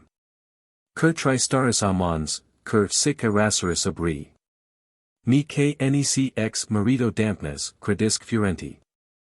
Ca. Ration carens missit mendacia juris. Multotians ca credit ei fit stulcher illo. Excipe nunc igiter sim decepta, probebo. Quat sit deliris, quat non sit verilocatus. Ut plures alii fuerat pua unis in alla. Hump cum perspicerit connualiat protinus. Artem. Geniosa nuum qua ult connuin sir fratrem. Gwenddoleu ubit purum, fratrem que precator. Qua morituris erit, pueri predecir mortem. Ergo frater ei soror o, carissima, dixit. Hic marieter homo de celsa rupi ruendo. Jla sub hec ridens puero. Precepit abier. Eti cabus in dudis furat deponere uests. Et justier nuas longos que residir crines. Sic que redire ubit, uteis aperiat alter. Perut ergo pua redite nam talis ad illos. Qualis erat iasis matata vest redire. Mox iterum fratrem. Regina precator et infit. Que mors huius erit ueria delex sorori. Tunc Merlinus 8 pure hic cum uniratus. Ment vagans 40 succumbit in arbor morti. Dixerat illa sum sic est affatum aritum. 16 te potuit falsus peruiter vates. Vt crimen. Tanta me commissis puters. Acsi siri ulis qua sit ration locatus. Hoc nunc de puero sensibis ficta fuis. Que de me dixit dum siluas possit adire. Absit ut hoc facium castum seruabo cubal. Casta que semper ero dum flabit spiritus in me. Chlum. Canuisi pueri de mort rogatum.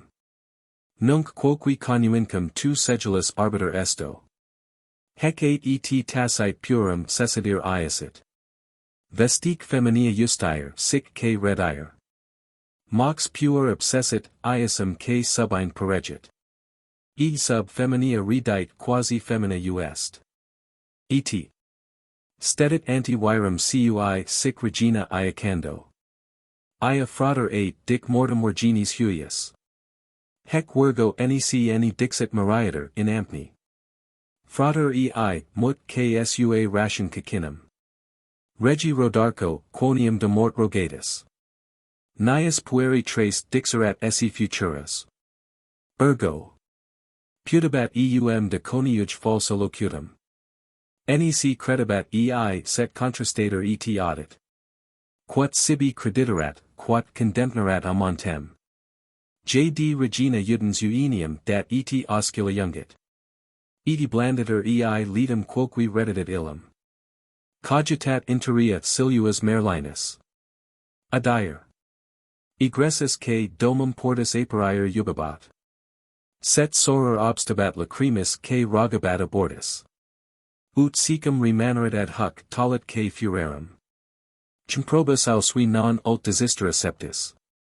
Set per stat resurrere fors edi abier laborat. Edi fremit eti. Pugnat, famulos que fermendo cortat. Denique cum nullus possit retinere iolentum. Jre virum iasit Cicius regina veniri. Ius ad abscessum absentum Gwenddolenum. Jla unit supplex que virum remenere precator. Spurnit et alpreces nec ult remenere. Nec illum. Sicit erat solidus cadenti cernera ultu. Jla dolit, flutuk flut laniac capillos. Sicat ungu genas edhumi moriendo ualiat. J.D. regina udens a fader taliter illum. Hec tua que moritor sic pro te Gwendolena. Quid faciat, dabiter. Ui viro viduum manere. Praecipus aut tecum quocunc recessoris ire. Chbit enim tecunc nemus, nemorisque urans.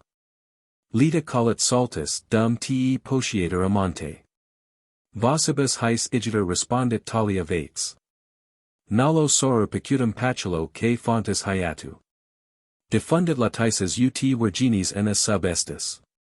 Nec curum mutabo meme ulit Orpheus olum. Quando suas calathos pueris commisit habendos. Eurydice Stygias plus quam trans not harinas. Mundus ab alterutro uenerist sub lade manibo. Huic igiter deter nibendi. Iesta facultas. Arbitrioque sua quem gestit ducere ducat. Precauit tamen ipsi sibi caduxerit illum.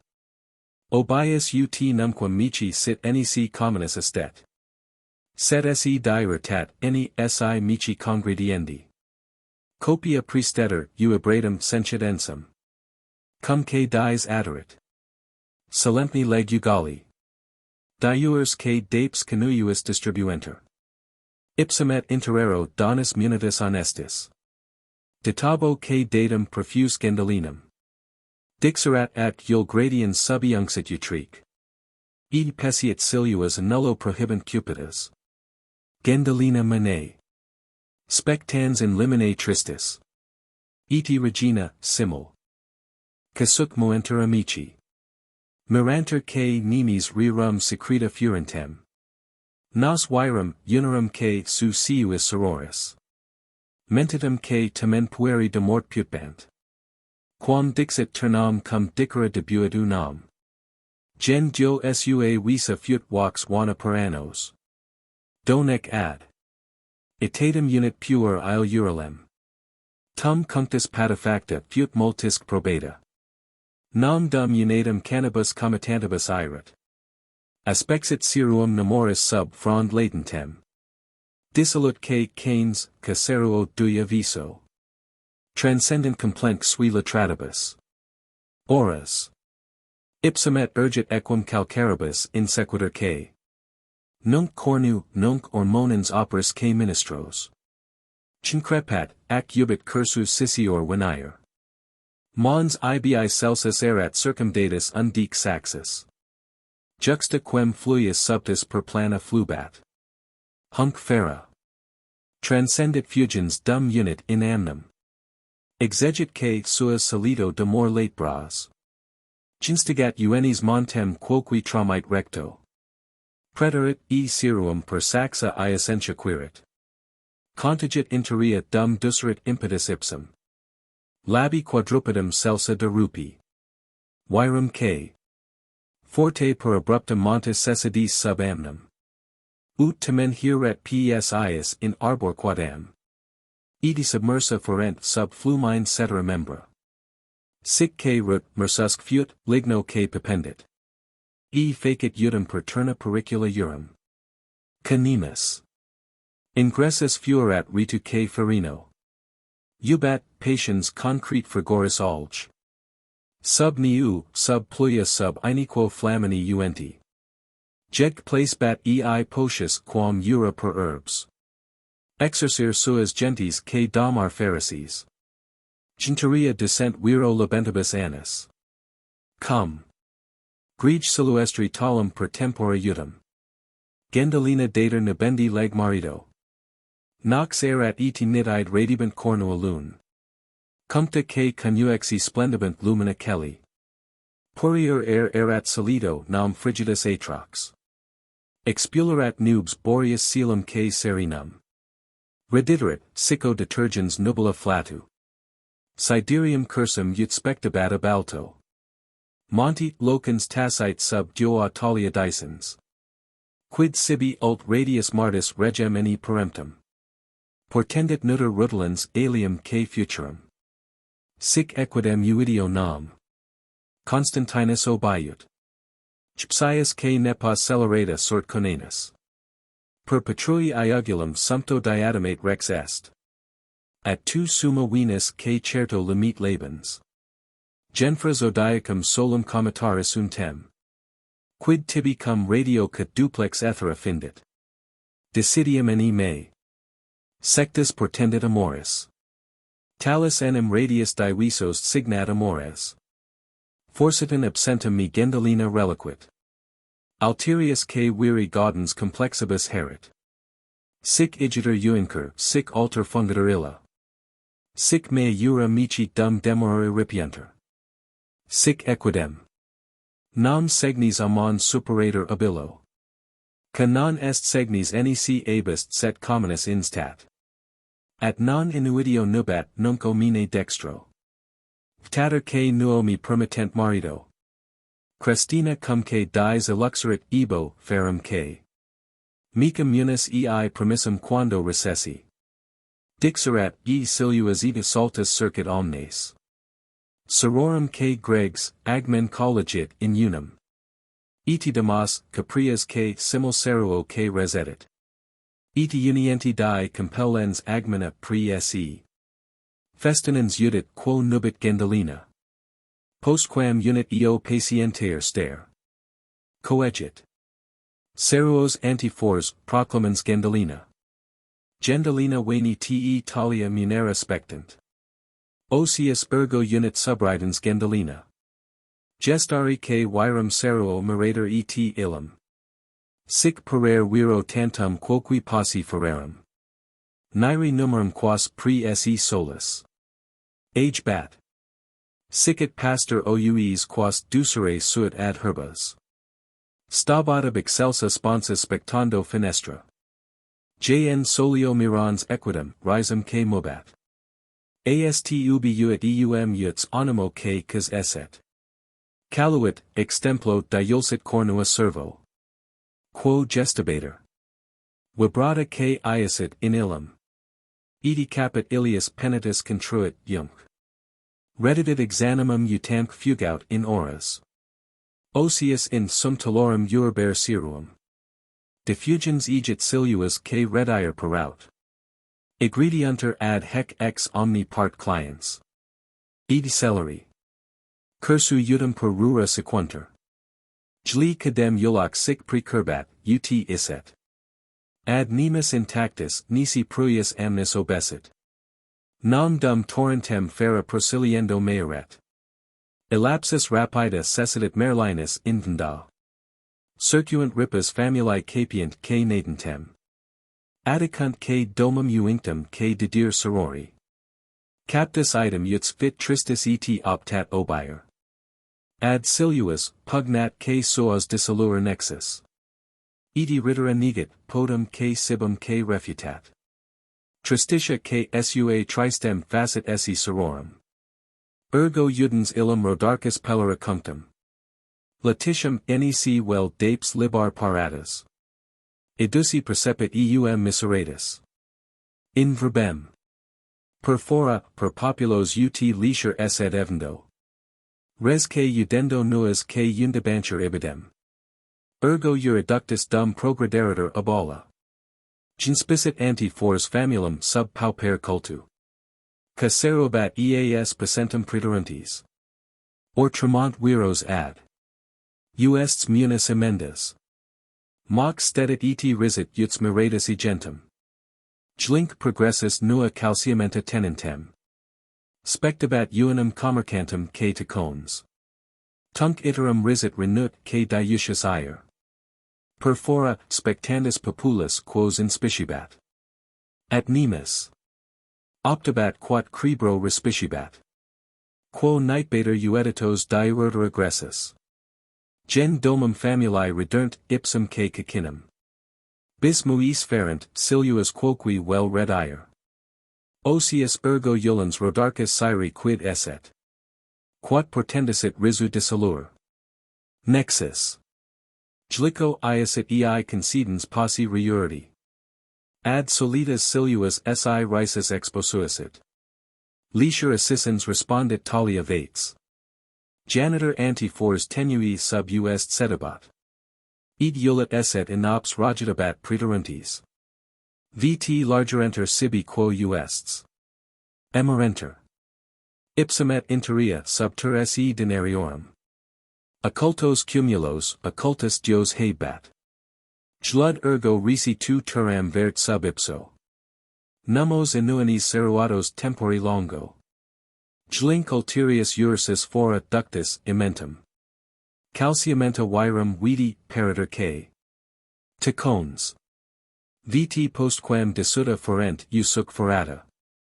Jla resarterit, primos K pararet ad usus. Jlud item risi, quonium nec calciumentis. Nec superatit eis miser al ticonibus vti. Post modo compus erit quia iam submersus in undis. Fluctuat ad rippas. Tu udvidera vidibis. Dicta prober viri cupiens rodarcus ad ampnum. Circumquake soas ubit osius ire clients. VTSI forte virum per proxima littora talum. Demersum uidient festina jus renerent. Jus aducis peregunt, nam fluia circumuns. Submersum unum squalens inter harinas. Cniniant redurnt K domum, regi K renerent. At rex interia forium custode remoto. Suffidit et urdit turam reperit K sub ipsa. Thesaurum positum udum K iocasis adurat. His igiter gestis uts. Properbat abier. Ad solitas siluas populos exosus in herb. Precipibat ei secum regina manir. Optatum K nemus postpanir donec aberrant. K tunc instabant candentis frigora brum. Ac rederet item teneris cum fructibus estis. Unde fruti possit dum. Tempora sol kale rent. Jli repugnabat, urbis et talibus illum. Alaquiter, cupiens cessidir frigori sprido. O delecta soror quid me retinir laboras. Non me bruma sui poterit terrare procellis. Non gelidus boreas cum flatus sut iniquo. Balantum K. Greg subita cum grandine ledit. Non conturbit aquas diffusus imbribus oster. Quin nemorum deserta pedum, saltus K urans. Contentus modico potero perfore pruinam. Jlic arboreus sub frondibus inter olentis. Herbarum floris estate iasir uabiet. Natamen esca mici brumali tempori decit. Jn saluis comp1 domos, ad hyb K clients. Obsequium K mici facient escas K parabunt. Cum tellus gramen, fructum K negaurit arbor. Antidomos alias unam comp1 remotam. Chue sex dina decem debis. Hostia, tot K fenestras. Per quas igninum videum cum venir febum. Genspicium K polo labentia sidera noctu. K me de populo regni ventura dospunt. Tot K notators K dicam scriberi docti. Asint et studient carmen mundera tabellus. Tu quoqui. Sepe veni soror o delecta meme K. Tunc poteris relur famum, pota K sibo K. Dixit, edi ad siluas festinis gresibus ut. Perut ergo sora nam iasum condidit olim. Ac domos alias edi quicquit usurat illi. Jli cadem dum poma monent. Phoebus K peracta. Altius ascendit, gaudet sub frond manir. Ac peregrer nemus zephyrus molsentibus ornos. Tunc venibat yems rigidus hirsuta procellis. K nemus edi terras fructus spoliabat ab omni. Deficirit K sibi pluius instantibus esca. Tristis. Edi Assyrians dictum venibat ad olim. Jlic multotians aderat regina, dapes K. Edi potum Peredur fratri gauis affairbat. Ca postquam urius sisi recroerat escus. Mox assurgebat complodbat K sorori. Dane domum peregrans ad sidera respicibat. Talia dum cainret K tuncuentura sibat. O rabium Brittonum quos copia divitiarum. Vesc superunions ultra quam debit effort. Nolent pace frui, stimulis agitanter herinus. Sules aces cognata K prelia missent. Ecclesias domini patienter habira. Ruinum. Pontifices K sacros ad regna remota repellent. Cornubiensis apri conturbant KK nepotes. Gensidias sibimet ponentes ens nefando. Centerament sisi nec regno potiri. Expectar ulant regni diademate rapto. Chlic quartus erit credilior. Asperior K. Hinc lupus equorius debellens uinsit et ultra. Sobrinam juctum per barba regna fugabit. Dem cercuri circumdabit obsidione. Passeribus K domos et minia trudet ad imum. Class pedit gallos set tello regis obiut. Rhodarcus moritor. Postquam discordia longa.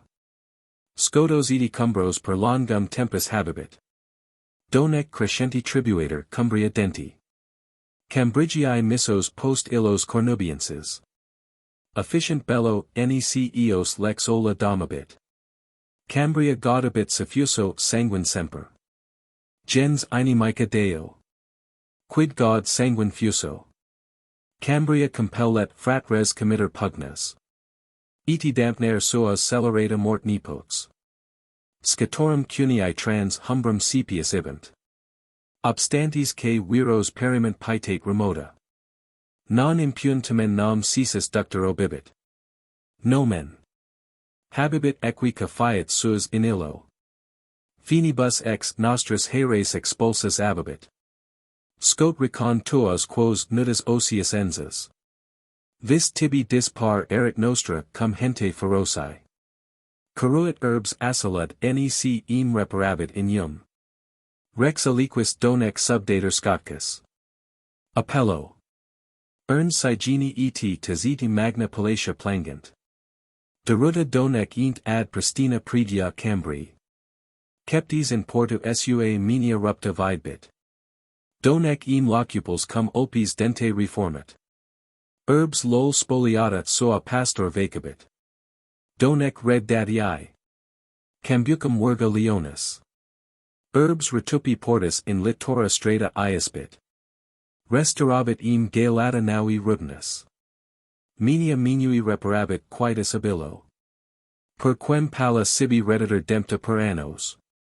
In K tua sabrina sinu cadet herbs legionum. Amit tet K. Soa sius per tempora longa. Hos sibi red det item cum unerit ursus in ogno. Saxonici regis expulsus suabus verbis. Rura, domos K simul per tempora longa tenebunt. Ex heis gestabunt ter trace diadema dracons. Decenti monaci paramenter in herb leri. Edi duce de pulso vacuabit menia saxo. Caprior ex onlis erit in diademate brudi. Restaurabit item vacuatam sedibus herbum.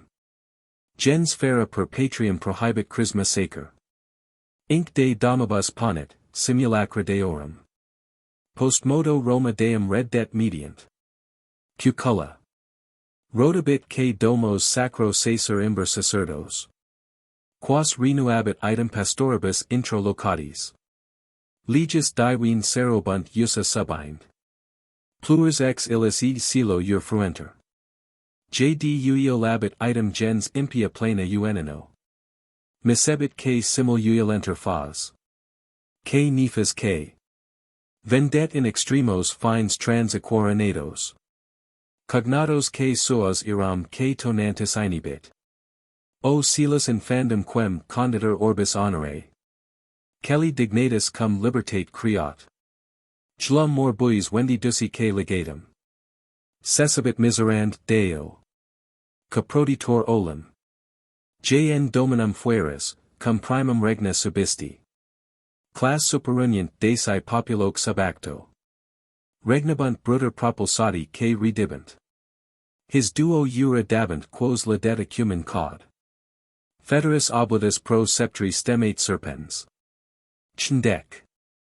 Nustrances ligno trans equora vecti. Vultus antisoas eti iultus retro ferentes. Ferratus tunicis eti acutis ensibus anglos. Acriter inuitant periment campo que fruenter. Plurima regna sibi submittent ac domabunt. Externas gendis per tempora donec. Erinus. Circumquaque eulens virus defundit in ipsos. Tum pax ac fides et uritus omnis ababit. Undic per patrias committent prelia sius. Verc virum prodet non inuinator amicus. Coniuge despecta meretrices sponsus adabit. Sponsa que cui cupiet. Despecto coniuge nubit. Non honor ecclesias seruabiter ordo peribit. Pontifices tunc arma ferent, tunc castra sequenter. Intellur sacra tis et menia ponent. Militibusque dabant quat deberitor egenis. Divitius rapti mundano traumite current. Irripient. Que Deo quat sacra tierra vedabit. Trace diadema ferent per quos for isle norum. Quartus erit sceptris, pietas cui lua nocebit. Donec sit genitro sua vestidus ut apri. Dentibus extinctus galeati transit umbrum. Quatuor ungenter jus ursa summa. Patants. Eti duo succedent, quia sic diadema rodabunt. Viti muniant gallos in se fera bella muer. Sextus hibernensis et earum nomina uertet. Capias et prudens populos renuabit et herbs. Hec utigerno Sicini prolixius olim. Exponendo duum sibi mystica. Bella draconum. Jn ripa stagni quando concedimus hausti. At tu domum morientem visir regem. O delecta soror Thelgicino que veniri. Precipe namque loci desidero plurima secum. Venit enim nutter de partibus armoricanis. Dulcia quo didicit sapientes. Dogmata guild. Jt Ganieda domum Thelgesinum que reursum. Defunct tunc dusum reperit, tristes clients. Ergo fluens lacrimis collabitor inter amicos. Edi laniat crines, edi profert talia dicens. Funera rodarchi muliers plangite mecum. Ac defleet virum. Quaelum non protulit orbis. Hactinus in nostro quantum discernimus euo. Paces amatier erat populo nam jura feroci. Sic dabit ut nulli ius inferiter oblo. Tractabat sanctum justo moderum clerum. Jur regi populo summos humiles que signebat.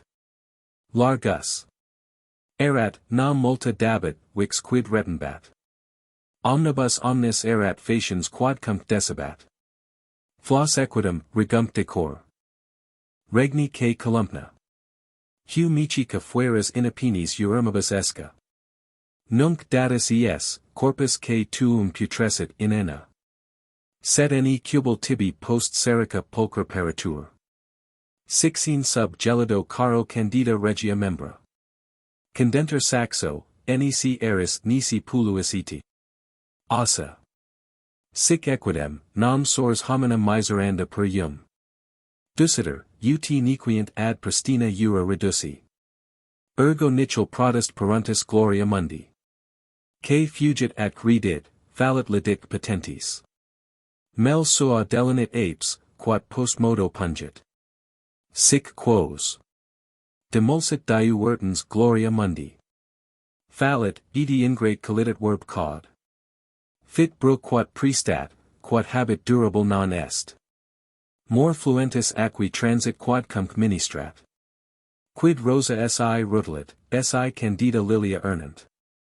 Si sit pulcher homo, Ewell. Equus, Ewell cetera plura. Sta creatori, non mundo sunt referenda. Felices igitur ca perstant cord piato. Obsequium que Deo facient, mundum relincant.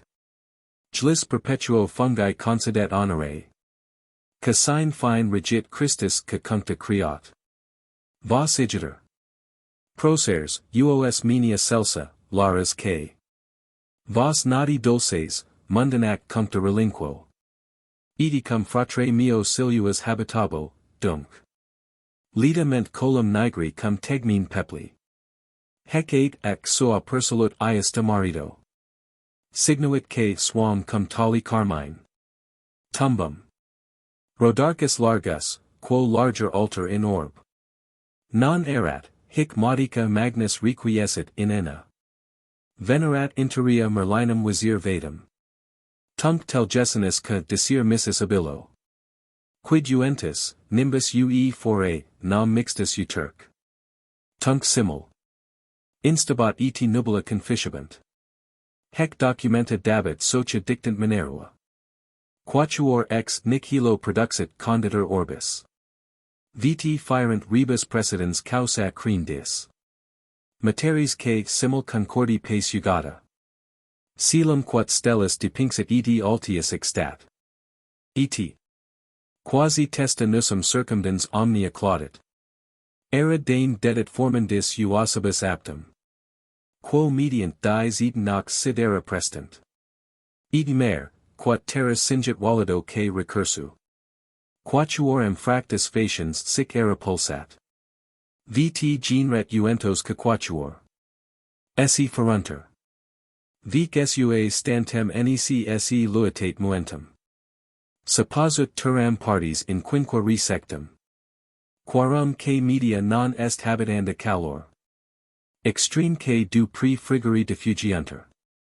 Temporium reliquis permisit habira duobus. Has homines habitant.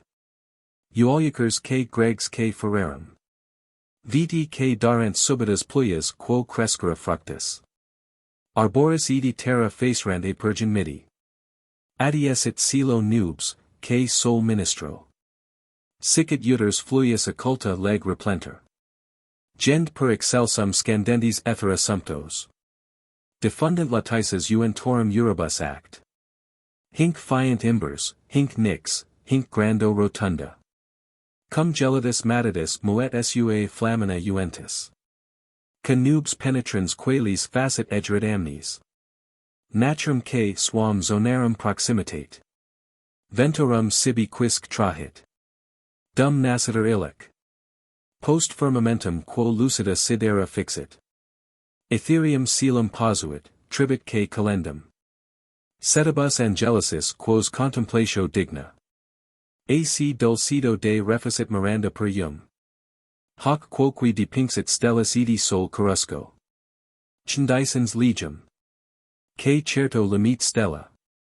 Per sibi commissum possit discurrere coelum. Post modo supposut lunari corpori fulgens. Aerium coelum quat per loca celsa redundit. Spirituum cuniais ca nobis compatienter. Edi collitanter dum sic aliter ue muimer. Sunt que preces. Hominum solitae perfore per horas. At roger deum quat sit placabilis illis. Affectum que de sancno eul juv refer. Vel signis aliis ut fiant in science. At caco demonibus post lunam subtis habendat. Canos discipient et temptant fallere docti. E sibi multotians ex air corpori sumpto. Nobis apparent et plurima sepe sequuntur. Quin etium coitum muliers agrediunter. E facient grauitas generantes por profano. Sic igitur silos habitados ordine turno. Spirituum facit, faunt ut singula kk. Ac renuet mundum renuato German rerum. Mer per species uarias distinxit, ut xse. Proferit rerum formas generando per ium. Pars etenim feruet, pars frigit, etiuna duobus. Temporium summens nobis alimenta ministrat. Astea k feruet. Baratrum cum gentibus acres. Circuit et tetri diursus fluctibus orbent. Cicernat refluens ignes ex ignibus augans. Schlick descendent collegiis transgredientur. Postposito que deo, quo ult perursa iulentas. Cincident audi corrumpere quat prohibentur. Trux ibi stat iudex equali lance rependens. Cumque sum meritum condignac debita soluit. Alter que frigit pertonsas uoluit harinas. Quas secum gignit vicino prima iupor. Quando soas radios inmisset stella dionis. Hanc perhabent arabes gemmas generare. Mycantes. Dum perigrat Pisces dum respicit equora flammis. Hec urtut sua populus gestantibus ipsas. Prosent eti multos redent seruent que salubras. Has quoque per species distinxit ut omnia factor. Vt discernimus performas per que colores. Cuius sint. Generis, cuius virtutis et brut. Tertia forma meris que nostram circuit orbum. Proximitate sua nobis bona multa ministrat. Nutrit enim Pisces eti sal producit habunda. Fert rates commercia nostra ferentes. Ven sua lucro subito fit dios. Egenis. Vicinum fecindat humum, passit que uolicers. Quas perhabent ordas illinc cum piscibus esse. Dissimilique tamen nature urmuenter. Plus etenim dominator eis quam piscibus equor. Vend luis excelsa patunt per inane iolantes. At piscis sus humor.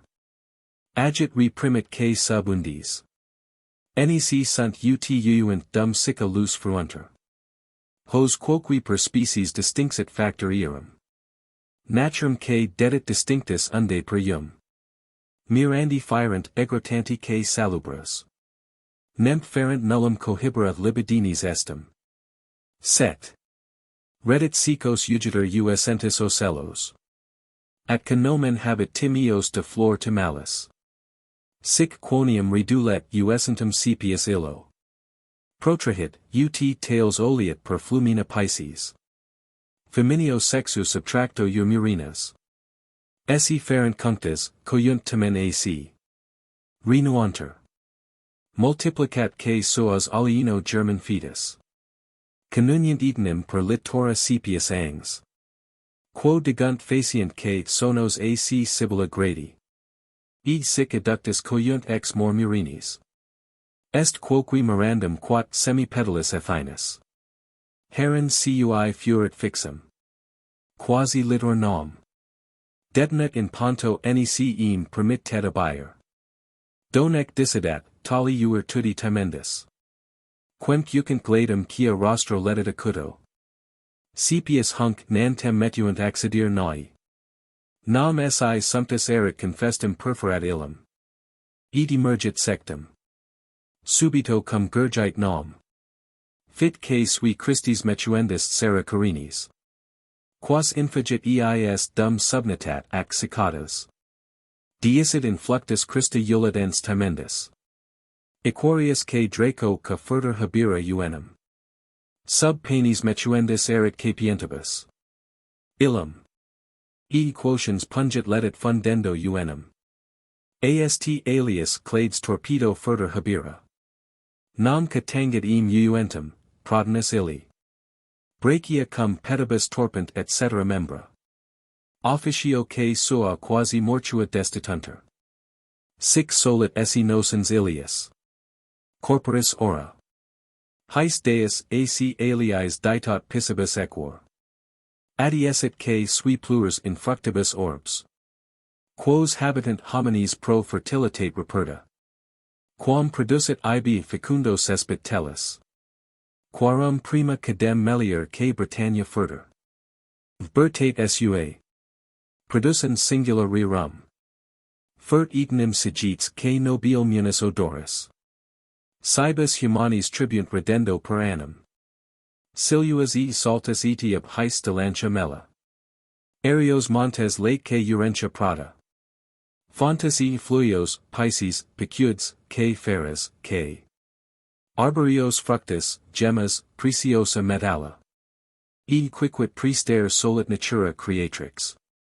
Praeterea fontes unda feruent salubras. Que fuet igrodos et balnea grata ministrat. At subito sanos pellet languor repulso. Sic ac blandus eos regni dum sceptra. Tenerit. Constitut, nomen que su consortes Aleron. Tillis, ad plures laticis medicamine morbos. Set mage feminios ut sepius unda probat. Adius et huic thanatos que multis rebus habendat. Mortifero serpent caret talit que uenum. Si qua cum vino. Tellus commixta bibater. Orchads a nobis nostrum quoque dividit equor. Hec trace ter din se iuncto flumine fiant. Bis din cultor carent ali que calunter. Vultima que Italy nomen de sol respit. Propter solstitium quat sol estius ibidem. Dum. Facit, ordit radium ani lucit ultra. Abducit que dies ut semper noct perheni. Aer agit tenebras faciat quoque frigori pontum. Concretum pigrum que simul radibus que negatum. Gensula post nostram prestantur omnibus esse. Furter hibernensis felici. Fertilitate. Est eden imire nec apes nec aus nisi raras. Educit, penitus que negit generare colubers. Vent fit ut tellus illinc oecta lapis ue. Si supradator serpens tolit apes que. Gadibus Herculeus adiungiter insula gades. Nascitur hic arbor. Cuius de cortis scumi. Stillit, quo gemine fiant super elita jura. Hesperides vigilum perhibenter habira draconem. Quem seruer ferent sub frondibus aurea poma. Gorgades habitant muliers corpore hersi. Que celeri cursu lapors superar ferunter. Argire cris que gerent ut dissiter orum. Argentum que simul suuilia saxa Corinthus. Taprobana urit fecundo cespit grata. Bis etenim sigits anno producit in vino. Bis gerit estatem, bis ur, bis collegit was. E fructus alios nitidus gratissima. Gemmies. Atilis eterno producit vir urans. Florus edifrons per tempora cuncta virendo. Gensula pomorum que fortunata ucator. Ex re nomen habet quia per se singula profert. Non opus est illi sulcantibus erua colonis. Omnis abest cultus nisi quem. Natura ministrat. Vultro fecundas sigits producit et was. Netac poma sui pretonso German soluis. Omnia gignit humus jus graminis ultra redundans. Annis centennis aut ultra vuter illic. Chlic ura num geniali leg sorors. Dant his cauenient. Nostris ex partibus ad se. Quarum que prior est fit docture arte medendi. Exedit que suas forma prestant sorors. Morgan ei nomen didicit que quid utilitatis. Gramina cuncta ferent ut languida corpora curet. Ars quoque nota sibi qua sit muter figurum. Eti resicer nuis quasi dedalus era penis.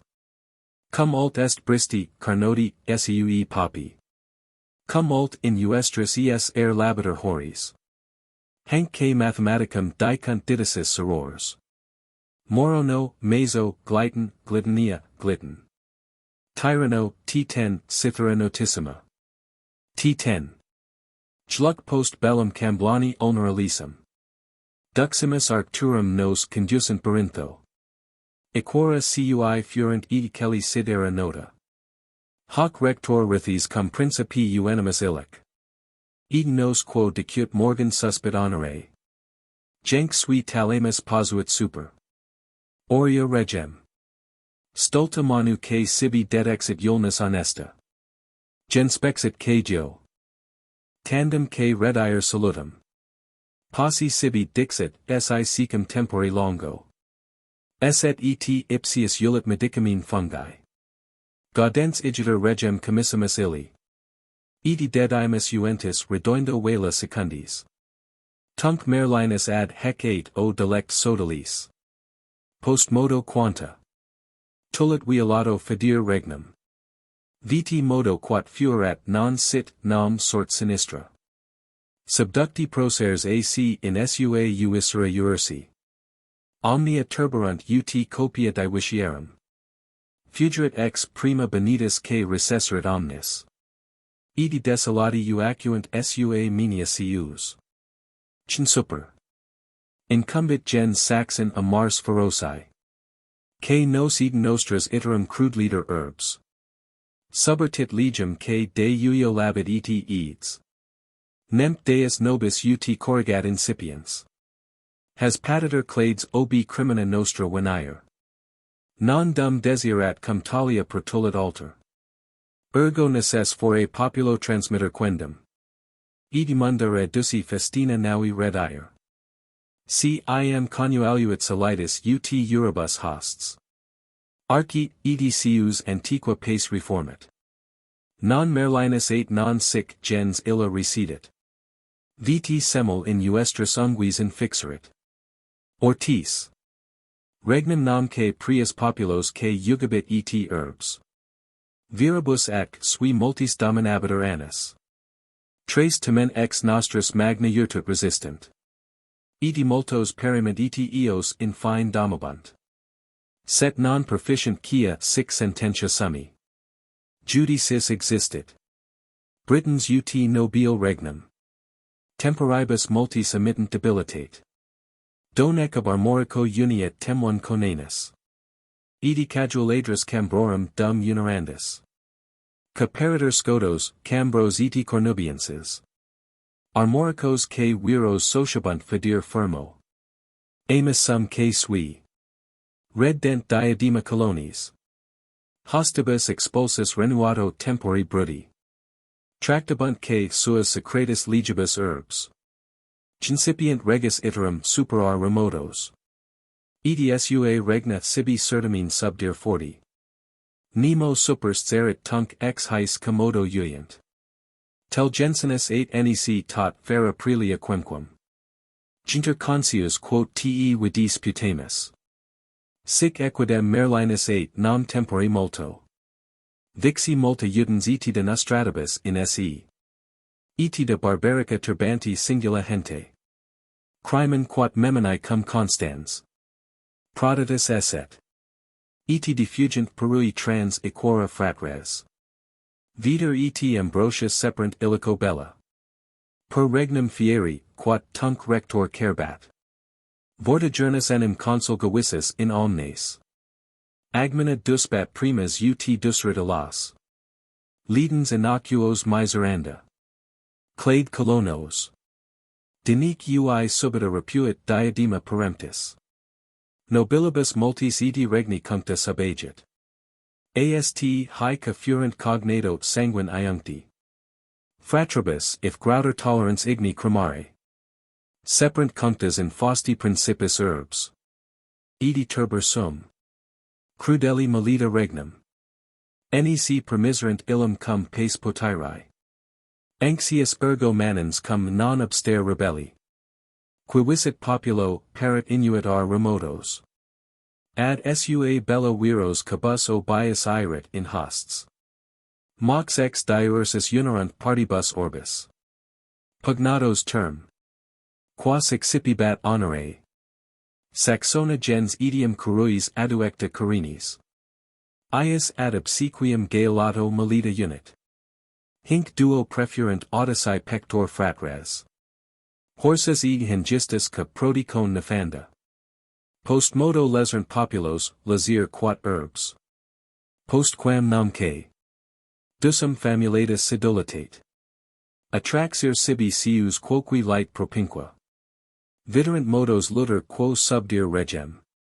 Possent in populos uriterunt arma Pharisees. Ruperunt que fidem proceres quoque premeditatos. Fraude nicorant sedentis firm vacatos. Cinsumo.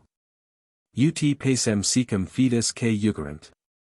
Trusrunt que dusum neue trans arduomontis. Que sibi de regnotipi cantere futura.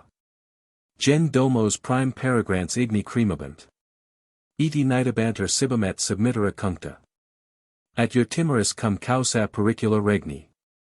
Expulsum. K patrem brudi vidicit abola. Ascensu populi sumpsit diadema, feranch.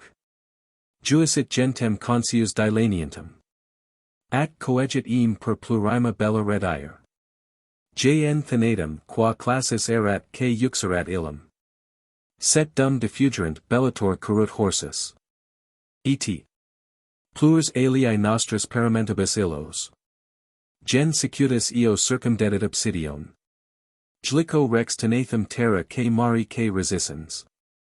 Set non preuluit subito nam class podatai. Vi magna facere uum, ducti k per equor. Exigere suam festino remage terram. Ergo triumphato bellus uictricibus host. Fit for timorous rector unerandis in orb. Attractando sum justo moderamine regnum. Set soror hengisti successus renua tales. Indignando ferens, protecta k fraude uenum. Miscut, existens pro fratre maligna. Nuerca. Eti dedit ut bibrit, facit k perier bibentum. Confestimc suam endauit trans frida fratrae. Vt remirit item cum tot tantis cateruis. Quot sibi pugnaces possent submittera sius. Sic igiter facit nam tantis in agmina nostra. Venit, ut. Eriprit cunctus sua predia pregnans. Eti loca per patrius penitus cumbuerit igni. Hec ita dum firent in finibus armoricanis. Viter et ambrosius furent cum rege biduco. Jam gladio fiant cuncti bello k probati. E sibi diursas sociabant undique termas. Vt petrent natale solemn gentesque fugurant. Quat tunc instabant primum westare paternam. Ergo didir suas uento k mari k carinas. Presidio k sui consiuibus applicurant. Nam vortigernum per cambrica regna fugatum. Chinclosum k sua. Peredur cum te cremerant. Enzas in suas uritir recenter in Anglos. Congressi k simul inspant sepius illos. Etius transversa duinsabantur abilis. Denique consortis magno conamine dextris. Genstant nostrates et ledunt acriter hosts. Hengistum k necant Christo k uolenti triumphant. Heis igiter gestis cleri, populi k4. Ambrosio regnum k dater regni k corona. Postmodo quam gessit tractando singula just. Immensus autumn per lustra quaterna dibus. Proditor a. Medico moritor k bibendo uenum. Mox Germanus ei successit junior viter. Nec primum potuit regnum cum pace turi. Perfida gens etenim demum consueta redire. Venerat eti solida uastabat cuncta phalange. Opignaut eam suis congressibus viter. Et. Pepulit juctum trans equora remit urso. Mox reformat posito certamine pacem.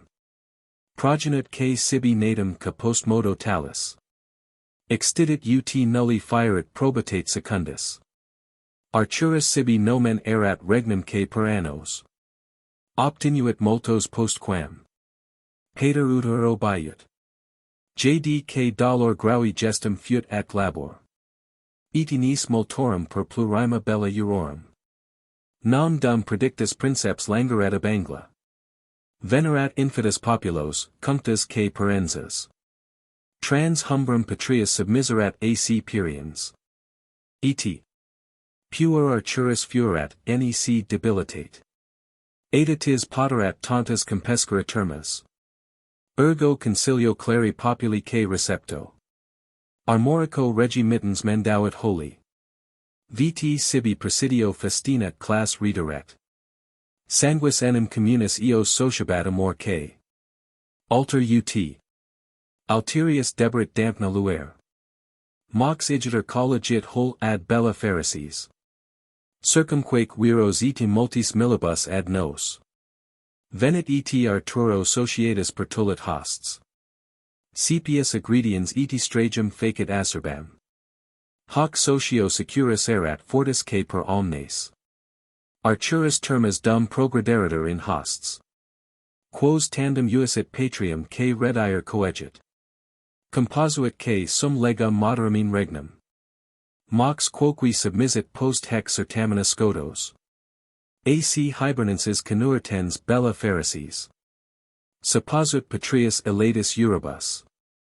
Omnes. Eti Norwegenses trans equora lauda remotos. Subdidit eti dacos inuisa class petitos. Gallorum populos ciso fralon subagit. Chue curum prime didirat Romana potestas. Romanos etium bello sua regna potans. Oppugnans uisit, procurator perempto. Hibero. Lucio cut tunc collega que legnis. Genduperatoris furat Iesuc senatus. Venerat utifines gallorum demerat illi. Separat interia nostrum sibi subdir regnum. Confitus justos Madridis discipiens que. Glicitum unarum cum coniuge regis age bat. Rex etenim. Transire ulens uti furter in hosts. Reginam regnum que sum commiserat illi. Ast ut fama mali tanti sibi unit ad oras. Distulat hanc belli curum primum que reurtens. Applicit multis cum millibus, ac nepotem. Oppugnans pepulit trans equora. Diffugentum. Jlic collectis your plenus perdition. Vindic sexonibus sepit committer pugnam. Cum duce set cessidit deceptus hente prop hanna. Jn qua conficis tontos in separate actus. O quantus hominum stretch matrum que doloris. Quarum considerant illic. Per prelia nati. Jlic rex etium let ali honor alicis. Deserat regnum, te cumc per equora uectus. Vt predexisti nymphorum unit ad olim. Jlico Madridi duo nati regna iolentis. Subdir quisque sibi seprant bella muer. Alternac soas prosternir seed. Propinquos. Deigned nepos regis dux Constantinus in illos. Acriter insurgens populos laniat et herbs. Prostratus que simul crudeli mort duobus. Jura dedit populo regni diademate sumpto. Nec cum pace fut quonium cognatus in illum. Prelia dira muens. Uiolot cuncta conanus. Proripiat que sibi regions reg perempto. Quas nunc debiliter nec cum ration gubernat. Hoc illo dicenti cito venir clients. Eti dixir sibi fontem sub montibus illis. Aeropis nuum latices que refundera poros. Ca im. Menantes lunge per concal wallis. Girabant saltus refluo cum murmur lapsu. Mox igiter specter nuum, consurgit uterque. Festinus fontem viso que resedit in herba.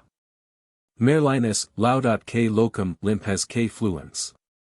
Eti mirator eas decespit taliter. Ortas. Mox city captus se proclinoit in amnes. Potoit que libens eti tempora proluit unda. Vic per internos alui stomachic mietis. Humor iit laticis subsidoic cuporum. Corporis interni confestim ment recepta. Sisi cognuit rabium quoque. Perdidit omnum. Etica torpurat per longum tempus in illo. Sensus item redite mansit que quat anti mainbat. Sanus et incolumis versus ration recepta. Ergo deum laudens ultus ad sidera talit. Edidit et usus devoto famine tales. O rex sideria quo. Constant machina Kelly. Quo mer, quo tellus lido cum German fetus. Dant que foent soas cribro que uomine prosent. Humano generi profusa fertilitate. Quo sensus redite mentisque reuinut error. Raptus iram michemet quasi spiritus acta cibam. Preteriti populi predisbam futura. Tunc rerum secreta sciences ulicrunc uolutus. Stellarum que vagos motus lapsus que natantum. Jd me yuxabat naturalum que negabat. Humane menti districta leg quietum. Nunc in me redii videorque vigor mueri. Quo Iugiter meos animus consurat arctis. Ergo summi pater tibi sic obnoxious esse. Dbo, condignas ut digno pector laudis. Dicam semper agens letus labamina lita. Bis ignem tua larga manus, mici profut uni. Munera dando nuam uridi decespit fontem. Nam modo pacidio latices cabus anticerbam. Iti redusum capitis sumsi patando salutum. Sta set in unit bis o delect sodalis. Viti fons ist nuist sic efflut ac reformat. Mi mici que furum quasi euchers hactinus ex me. Telgesinus 8 rerum. Moderator optimus. Flumina per species divisit et addit ultro. Cum que suas wires ut prosint sepius egris. Sunt etenim fontis, fluii que lacus que pro orbum. Que urtut sua multis e sepe medenter. Albula nam que rapax Rome flut amni salubri. Quem sanar ferent certo medicamine iulnus. Manet in Italia fons alter, ca Cicerones. Dissiter, hic oculos ex omni onera curat. Ethiops etium stagnum perhibenter habira. Quo iulit ex oleo facies perfusa nitesit. Africa fert fontem ca iulgo zema. Eucater. Potus dat usus subita urtut canoras. Dat lacus Italy dictinus titia vini. Ca de font chias potnant perhibenter habira. Furter habira duos tellus boetica fontis. Hic facit in memories, memores facit il bibentis. Continent ipsa lacum tam. Dira pest uotium. Vt genret furias nimi que libidinis estim. Fons Siticus unarum, venerisque repellit amorem. Campana region fluent ut dissiter amnes. Ca facient sterols fecundas flumine poto. Dem dicunter furias abulir verorum. Ethiopum. Tellus fert rubro flumine fontem. Ca bibit ex ilo lymphaticus int redibit. Fons lentus fieri numquam permittit abortum. Sunt duo Sicily fontis sterols facit alter. Alter fecundans geniali leg puellas. Flumina Thessali duo sunt urtutis opim. Hoc. Potens nigrescit vis candescit abillo. Ast abutroque bibens variato velera digit. Clitumnus lacus est quem continet umbrica tellus. Hic aliquando buis furter producere magnos. Jnk reatina fitiquorum dura polluit. Vungula confestim dum. Progrediuntur arenas. A fulci que lacu ud corpora mergi. Nequaquam passant agitat dum spiritus illa. At contra stagnum sigen fert indica tellus. Quo res nulla natat set mergitur illico fundo. E lacus est allo quo residential non mergitur ola. Omnia set. Flutant quamvis sint plumbia saxa. Fons quoque marsiti compellit saxa natar. Stix fluius de rupi flut, perimet que bidentes. Has clades ius testator Acadia tellus. Fons idumius quater inmutando dibus. Mira leg soas furter uerier colores. Pulorilentus enim uritus que fit ordine urso. Fit quoque sanguins, fit limpidus amni decoro. Ex heis per turnos unum retinere colorum. Aceritor mensis semper iuluentibus anus. Rogotus lacus est ius quoque proflut unda. Tur fit amara die, tur. Dulci grata sapor. Eperir de font faces ardir ferunter. Extinct rursus que sum deponere lumen. Sic algera die perhibiter fons garamantum. Etius transversa tota feruescera noct. Vt negit excessum pre frigori pre que calor. Sunt eti aqui calide. Multos feruor minantes. Ferurem que trahunt dum perlibunter alumen. Aut sulfur cabus est uis ignea grata medendi. His aliis que deus ditot uribus amnes. Viti firent egris subite medicina salutis. Eti manifesterant quanta urtut creator. Preminiat. Rebus dum sic operator in illis. Hos etiam latices summa ration salubris. Esse rear, subitum que rear confere medilam. Nunc potuere nuo sic eram pendo licor. Hi modo sub terra per concoa sica flubant. Viti plurs aliae submanere ferunter. Forsitan. Excursus illorum propedient. Obis Eul saxi, Eul terra, pondera laps. Retrogradum cursum facientes arbiter illos. Politim penetras solum fontem que didis. Sic plurs manar wides, iterum que redire. Sub turam rursus que suas tenuis caornas. Hec ita dum girent, rumor discurrit ubique. Jn calidun nuum soluis irrumpir fontem. Senatum que virum post quam potoit abillo. Temperequi multo rebi corruptus eti istem. Extiterat soluis ritu uendo ferrerum.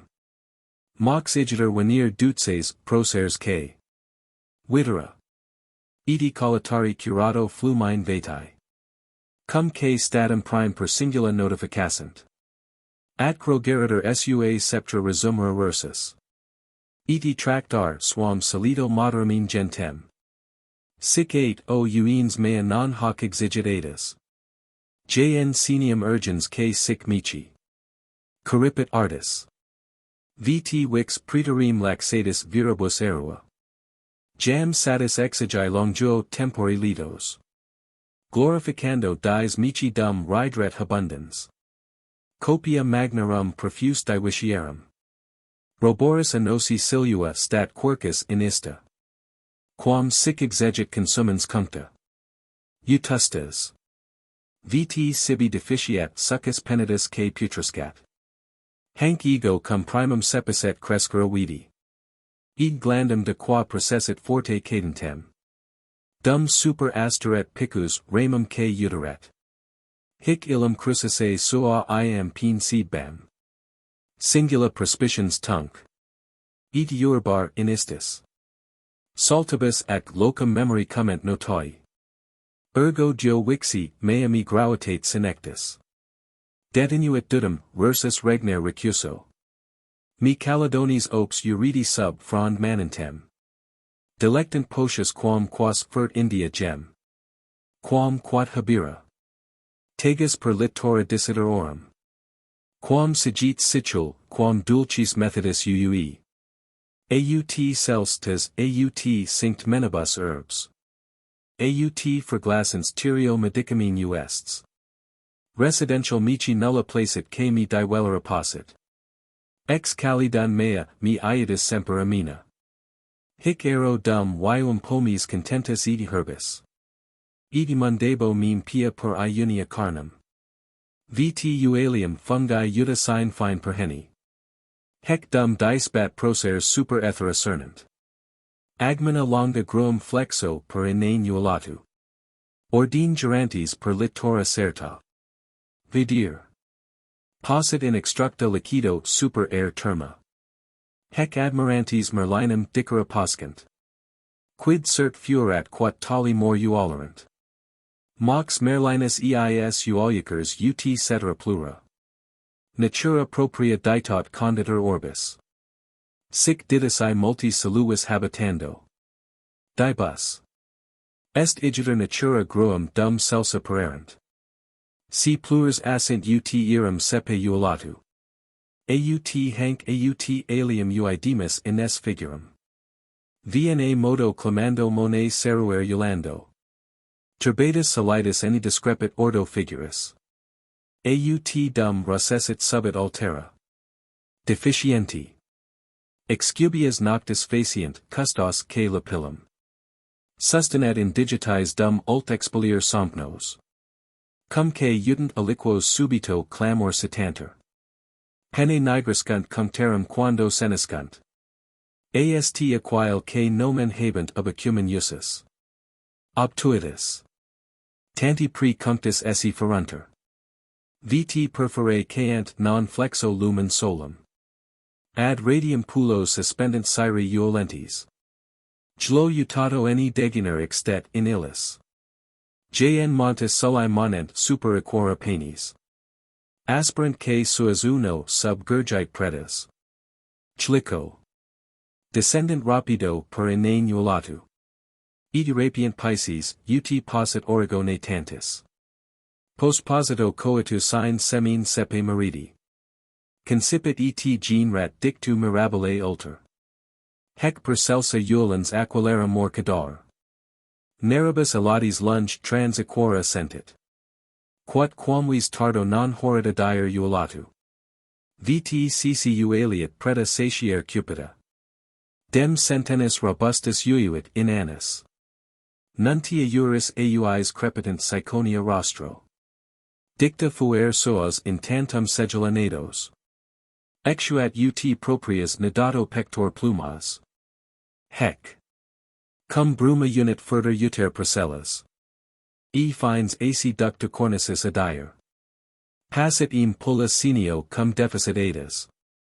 Quat depot eum iam debuit ipsa dibus. Excetit ualicers dulci modulamine cunctus. Cum moritor signis naudis gratissimus alesh. Hunc in. Hyperboreo perhabent accidir tractu. Ad cantum cithere per littora forte senantis. Stritio que ponit sub pullura deseret oua. Viti fauanter ib dum negligat ipsa fuere. Gend creanter aus radio pro matri cubanti. Ardia cum pluius tempistates que. Perhorit. Eulat ad nubes ut tanta pericula utet.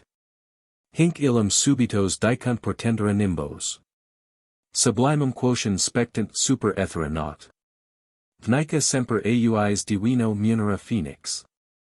Jn terris erubum reduio corpori surgit. Cumque senesit addit loca. Feruidiora calor.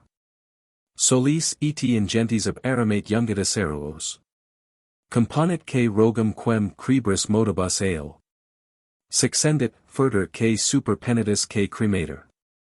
Producit ualiacrum puluis de corpori facto. E fit item phoenix hac leg nuata per ium. Nidificer ulens fert sinem algus.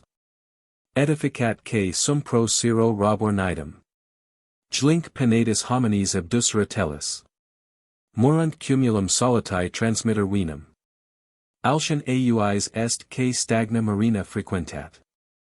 Edificat que soas hyamali tempori nidos.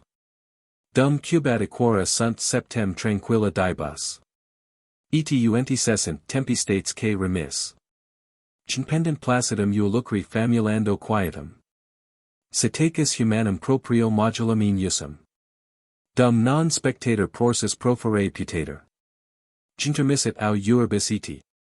Share iacosis. Est pellicanus auis pulos consueda necare. Edi confusa tribus lugera dolor dibus. Denique supposito laniat sua corpora rostro. Edi sindens venas educit sanguinis undas. Edi ut reduces reddit rorando ualicers. Dum diamadi lacrimosa ius. Resultant. E facient planctus subitum portendere mortem. Dicunter regum eul magna pericula regni. Cumque udent alicum discernent illico quid sit. Barbarus and Graecus nam Graecum plausibus ale. Edi blandamentus adunt lit que resultant. Circuant alios. Panis que ferunter iniquis. Horantique sono ulit hosts agrediunter. Mennonides quinto semper dicunter in anno. Manones ad tumulum longo remir ulatu. Eti deflir dusum Troiano Marte peremptum. Fert quoque mirandum splendens Circinia pen nam. Noct. Sub obscura que fulgit ut ignia lampas. Aqui ministrat iter si preporteter junti. Quando nidificat dualit ab arbor picus. Claus edi cunios quos non divellerit ullus. Cuius ab impulsu Usinia tota resultant. His igiter dictus, quidem Usanus ad illos. Accessit subito seu sors conduxerit illum. Terrifico clamor nemus complabat etiorus.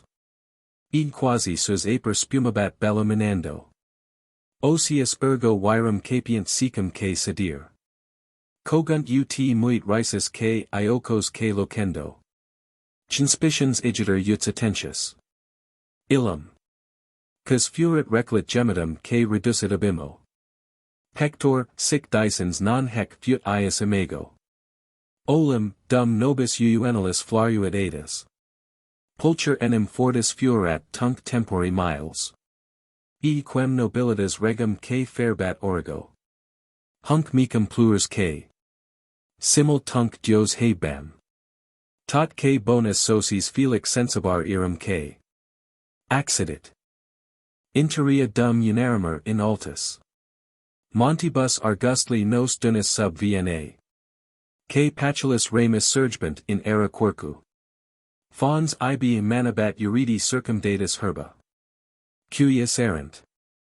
Latices humanis hostibus apti. Ergo citi Peredur correpti sedimus illic. E fontis poros oid labomus amnes. Dane super teneras solito conspiximus herbas. Jn riuo fontis retilentia poma iasir. Mox ea collegit ca primus et heserat ist. Perexit k. Mici subito pro munera ridens. Ergo distribui data poma sodalibus etimi. Expertum fisi quia non sufficit a cirrus. Riserunt alii cabus impertita furunt. Mi que ucant largum cupidis quoque faucibus illa. Aggrediendo urant eti pauca fuis querunter. Nec. Mora corruput rabies miserabilis istum. Eti cunctos alios ca mox ration currentes. Mor canum sisi lacerant mordendo usissim. Strident e spumat eti humi sign ment eulutant. Denique digressi sunt illinc mor lupino. Complentes vacuus miseris. Ululatibus oras. Hec mici non illis ulit estimo poma debanter. Postmodo seu didicai nam tunc in partibus illis. Vna fut mulier que me delexerat anti. Eti mecum multis unarum sacerat annis. Hanc post quam sprui secum que quar negai. Vt me. Dampenerit repuit mox loa euluntas. Cum que monens additus alios reparaire nequirat. Apposut fonti super elita dona venini. Quo redituris iram meditans hac arte nocera. Si fruerur pomis in gramen forte repertis. At me sors melior sic conseruit up. Illis. Vt modo predixi set eum compellere queso. Hoc de font nuo limpes potar salubris. VTSI forte suam possit rehabere salutum. Se cognoscat item mecum que laboret in istis. Saltibus in domino dum postera iuta mainbit. Sic igiter facere dutses. Sumpto que licor. Rhydderch al sibi ca euchers unerat illic. Cognuit que soa subito curatus amicos. Tunc Merlinus 8 tibi nunc constanta undum. Est inagon de ca te tibi reddit ut nunc. Chpsemit inspectus ca per deserta tot annis. Vt fera. Vixisti sign sensu turpus undo. Nemodo diffugius fructuses ration recepta. Aut uride saltus quos iam lymphando colba. Set mica maneas ut quos tibi suripibat. Vis urunca dies iterum reparare labors. Obsequio domini quat erit per singula mecum. Ex hoc nunc commune tibi dum uiuit uturc. Ergo sub hoc Myrddinus 8 nam nomini tali. Dictus erat, non hoc pater o uenerand recuso. Litis enim tecum siluas habitabo deum K. Tota ment colum tremulos dum rexerit artis. Spiritus ist meos quem te. Doctor piabo. Sic et ego facium uobiscum tertius octus. Telgesinus 8 dispecto the mate mundi. Jam satis exigi uendo tempora vain. Edi nunc tempus audeist quo me mici te duce red dam. Vos setabite dutses herbs defendere uestras. Non dicit ut nostram. Uestro sermon quietum. A modo turbetis, satis applausistis amico. Dissident prosers, remanent tracid Ganieda. Quarta sora uadis, sumpta quoque denique uta. Dusbat utum regis post fata pudicum. Que modo tot populos indicto regbat. Nunc cum. Fratre sibi, saluis nil dulcius extat. Hanc etium quandoque sui rapibat ad alta. Spiritus ut caneret de regno sepe futura. Ergo die quadam cum fratris sterit in aula. Conspicerit que domos radiant sol fenestra. Edidit has dubias dubio de pector. Uses. Cerno ridicinum galeatus gentibus urbum. Completum, sacros que viros, sacras que tieras. Nexibus edictos sic conciliant iuenta. Pastor in excelsum arabitur edita turis. Edi resurrere sui cogitur feudal dampni. Cerno cerloic toiculata melita. Suo. Conclusos que duos quorum diuelitur alter. Viti redit cum jet fera cum principi vallis. Et uincat rapto suum rector caterium. Hu quantum silas est capiant ut sidera solum. Tue sullabunter nec marte coacta. Conspicio benas prop cerwinin. Lunes. Gestari que duos nimia feritate leones. Genc duos homines unis mirator et alter. Jn totidem pugnam que parant e communis astant. Consurgent alii quartum que ferocibus armis. Acritor pugnant nec priulet ulysierum. Perstat enim clipium que. Muet tellus que repugnat. Et uictor turnos confestum proterit hosts. Jumpellit que duos trans frigida regna boats. Dawn alii uenium postulat ergo per omnes. Diffugiant parties totia sidera campi. Armoricanus aper quercu protectus avita. Abducit lunam. Gladius post terga rotatus. Sidera bina feris uitio committer pugnam. Call sub urginio quo conuinire deri. Juisic simul magno regnanti cohilo. O quanta sudor viri, tellus que cruor. Manet in externas dum danter ulnera gente. Considit in late bras. Calisum sidera sidis. Abs condit que sum renuato lumen. Hu quam dira fames incumbit ut arcit aluos. Uacuat que soas populorum uribus arctis. Gipipit a cambris perigrat que cacumina regni. Eti miseras gendis equor transire coercit. Diffugiant. Uiculi consuedi viura lact. Vacarum, Scoti morientem clade nefanda. Itec nostrances cessate diucius arma. Forae per ingenium uiolento melita regnum. Non est unde gulam uliatus passera uestrum. Consum sistis enim quicquid natura creatrix. Fertilitate bona dudum produxit in illa. Christ tua populo fair opum, compes leones. De regno placidum bello cessant quietum. Non super hoc tacuit comoranter que sotiles. Germanus que sus comox accessit ad illum. Hoc que modo uribus applaudens. Furter amicis. Te ne sora uoluit residential precanter futuras. Spiritus os que meum compiscit ac libellum. Ergo tibi labor ist dater letteris in illo. Auspicius que mais divot singula dicas. Duximus ad metum carmen uos ergo Britanni. Gloria certa date. Gaufrido de monumita. Est etenim juster nam quandam prelia uestra. Vestrorum que ducum cessinit scripsit que libellum. Quem nunc gesta jucant Britannum celebrata per orbum.